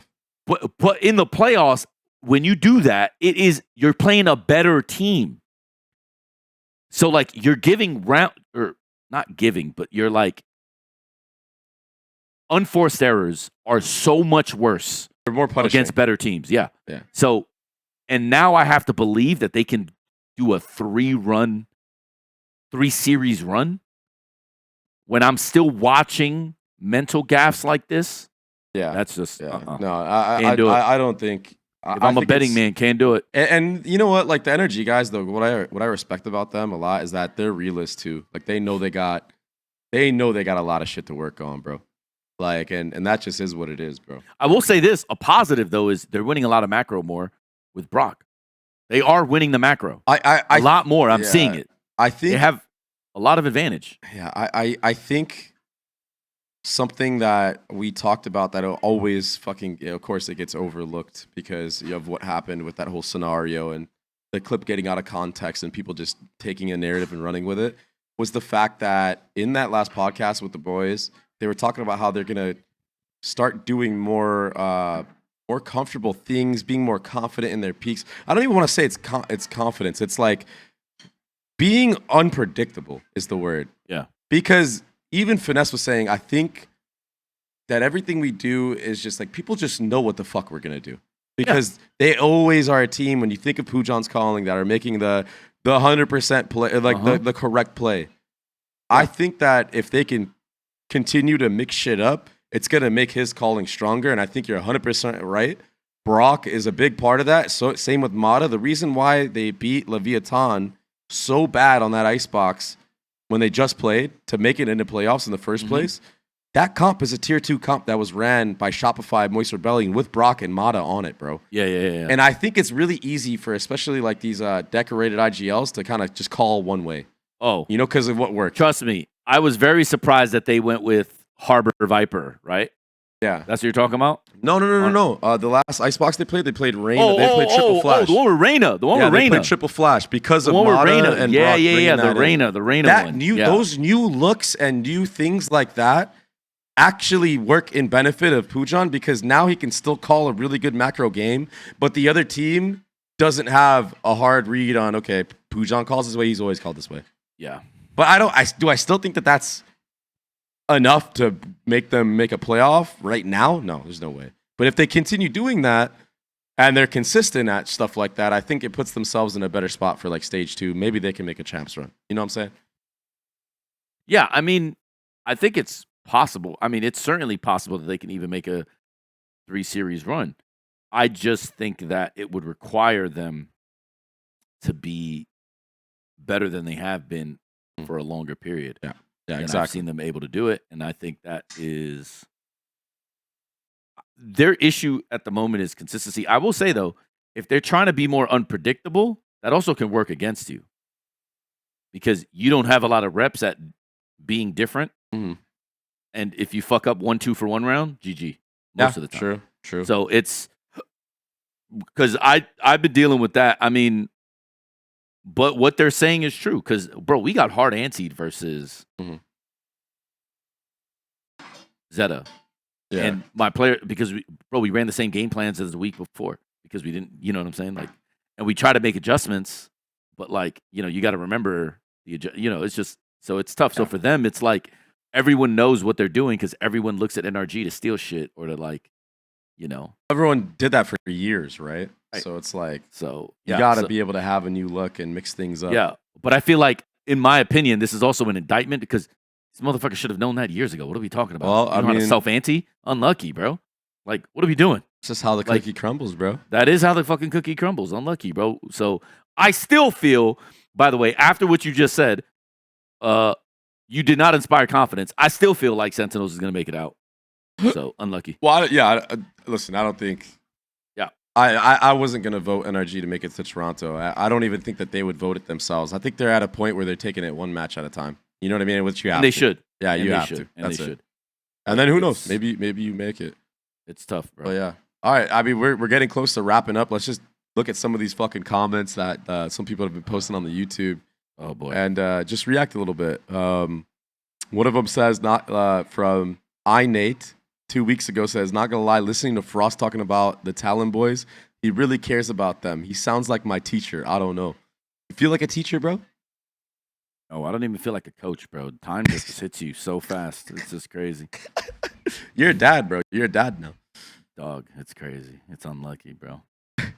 Sound like his teacher. So what he's saying is I'm old, right? Yeah. That's a joke. Yeah, you're the fucking teacher, bro. Yo, listen to this one from Super Daddy Pro 123. I want to see Asuna on SpikeTalk to truly understand what he thinks about the 100 Thief situation and his career in general. He is one of my favorite players, and I respect Frost. I would love to understand what he thinks now after so many years. That would be hit him a up on Discord. He'll tell you, bro. Yo, or just hit up his friend group, and they'll just talk all the shit about me you want, bro. It would be hit him up, brother. It would be a banger episode if Asuna was on here, bro. I'm not even gonna cap. Hopefully we do get him on here one time, and I hope he roasts the fuck out of you, bro. Nah, we good. We're good with that. Pong Pira King Suwon Cool 2020. I hope I didn't say any swear words in that. I hope that's just like your name, bro, for real. Says Thai is hard because there are so many ways to say one thing, and what you learn in textbooks are not what people normally say. You know what's funny about that comment? So I will take your word for it. I have no idea, Pong Pira. What I'll say though is, a lot of people tell me that my boys, when they speak Thai, it doesn't make sense. And I think that to me doesn't make sense. Because I think they're speaking Thai and people are like, oh, bro, their Thai is cooked. So I don't know what that means. All I'm saying is, I wonder if it's like stuff just for Valorant and esports, like that they like only if you were Thai and also play the game do those words make sense. Have to ask that them. might be it. It's like esoteric, like that. Right. Last one is going to be about like basically what we've talked about this in the past, but Sir Carnelli, I believe it is, says, I don't know anything about CSGO, but all people are complaining that CSGO has much more tournaments to win than Valorant. On the other side, the people are complaining that Valorant players will have burnouts because of the schedule. I feel like we've talked about this. I think that Ten's talked about this. Did you hear about what he said about franchising? No. What did he say? Yeah, not positive. It's rough. It's rough. It's rough. Yeah. And I think that is the general consensus is that we wish, as a competitor, you would wish to have more tournaments because it gives you more opportunities to show your progress and If you and suck, you can't always show it week to week, bro. Right. Like, let's be honest. Yep. If you suck, you play 11 games out of the year. That is insane work. And sometimes, fuck, bro. Like, it's tough, bro. Because I feel like I hear a lot of interviews of teams that are. I mean, look at Loud. Remember how we were talking about, like, even when you look at their matches, it's like they probably could have won some of these right throughout the year. Yeah. And when it doesn't go your way, it's kind of like GG. fuck, bro. Like, we were playing good in scrims, and we just fucked up here in this one spot in the week, and we got punished for it. There's a lot of demand on a happy winning. medium at least would be, why are we not playing every team twice? Like, why are we not? Why is the season I only play you once? If you really want to know who the best teams in the region or are, at least playing every team once a stage, I think is fair too, because that gives you more matches too. right, fair. That I'm totally fine with that. But it's like, I don't know. They'll talk scheduling. They'll talk about conflicts. Riot will do Riot shit. You know. Yeah, I'm happy whatever. that we got a league. I'll say that. I'm happy that we got a league. But it would be nice because CS, like, you have more opportunities to prove yourself if you do have a fucking rough period. In this game, when you have a rough period, you kind of are forced to make that decision of, do I have to replace somebody right now? Because we might not have another fucking chance. And I think that sucks for players, for sure. But also, like, there's a lot that goes into running tournaments and shit and, like, scheduling, like you said. I mean, look at budgets, Nitro. budgets and Nitro shit. started at NRG and CSGO, and he struggled at first. Now they made a major. Yeah, and the first major in, I think, 6 years, I think. If he struggled that bad, his year would have been over. In Valorant? In Valorant, he would have been His year would have been over. There would have been no major win. Yeah. Yeah, that's what I'm saying. So, like, it is very tough. It's a never-ending battle. I think you're right. I think they need to do something where the season itself is actually longer, and maybe that means you play a match online, like remote. I don't know. Maybe you got to do some remote games and do that if you can't get, like, the studio for all the games. I don't know the background of what goes into all that for Riot and how the budget works and the arena works. I do know that now, we're splitting time with LCS every other week, which is cool. Like, I whatever. I actually like the couch vibes. I think it's dope. But there's obviously a lot that goes into that. But as a player, of course, you're gonna wish that you had more opportunities to show yourself, bro, as a competitor. Just don't know the reality of the situation in Valorant. But that's it for Spike Talk episode 38. I think we talked about a lot of funny stuff. I think we got a little bit serious at the end there with the crws stuff as well. Again, bro, like, I got mad respect for crws for just fucking giving it his all right now and fully committing. I mean, that, like, when you just said, like, him being like, yo, we got to beat T1, let's fucking go. I'm happy for him, bro. I'm happy that it worked out for him as well. And I mean, all the work that he's been putting in, all the improvements, the way that he's developed over the years has definitely been showing. And he's become a leader for these guys, bro. And that's his job. He's got to be that guy, right? So yeah, I told him, I think it was this season in kickoff that I think, so I know Fallen and Gabriel and me are really cool. What he is and can be for Thailand is exactly what Fallen was for Brazil. Because even if you think of, like, what's the word I'm trying to use? Like, if you look at what Brazil was in esports before Fallen, they were memed, right? They were made fun of. Like, in Dota, for instance, if you were a jerk in ranked, they just called you Brazilian. That was like the slur, right? Mhm. And then Fallen on Kabum, does his thing. You guys know the LG signing. All of a sudden, they just take off, right? And then it's SK and all that shit, right? And now if you look at Brazil, Brazil's a fucking powerhouse in gaming and esports, and nobody denies it, right? But that guy was the first one really to, like, put him on the map in that way, right? In the modern era of esports, right? And if you look at the Philippines, from before I got here, Thailand the same. Those two countries, I think a little bit of Indo. In America, any teams that come out of this region, like when I was on 100 Thieves, all these teams are trash, right? So, like, we never said that about the Korean teams, right? Like, I mean, you know this, right? We never say this about Korean teams or Chinese teams, right? But we always say that about Southeastern Asian teams. maybe I should say Southeastern Asian more than just those three. But like, I don't remember like anyone really talking about like Vietnamese or like, you know, blah, blah, blah. But anyways. So then coming to Talon, I begin to realize that like, yeah, like no one looks at them as winners. The perception isn't that these countries have winners, right? And I think that is what he can potentially change. Hell yeah, he has a and he great can do it without opportunity. me. Like, I'll be totally honest. He doesn't need me anymore. Yeah, but you were still a part of that journey, though, in developing. Yeah, right, Yeah. for sure. But like in reality, Cruz can do this without me, whatever. But what he has now, with what he has, he can. And I think it'd be nice to see that happening. So obviously, we're going to do everything we can to make Toronto, and then we're going to do everything we can to win champs. Because to me, that's the only thing that matters. I don't give a fuck about these regular season wins. Hell yeah. All right, facts, bro. All right. Thank you guys, everybody, for watching. Don't forget to like, get us some upvotes, put us in the algorithm, drop a comment down below. We're reading comments now. We got to it. We're gonna be looking. Only took a year. It only took a year. Just like my career. Yeah. It only took a decade. Unlucky, bro. Oh, yeah, we appreciate y'all. I hope you guys enjoyed another Spike Talk, and we're gonna have some cool guests on in the next one. So yeah, thank you guys so much. Playoff time, baby. Let's get it.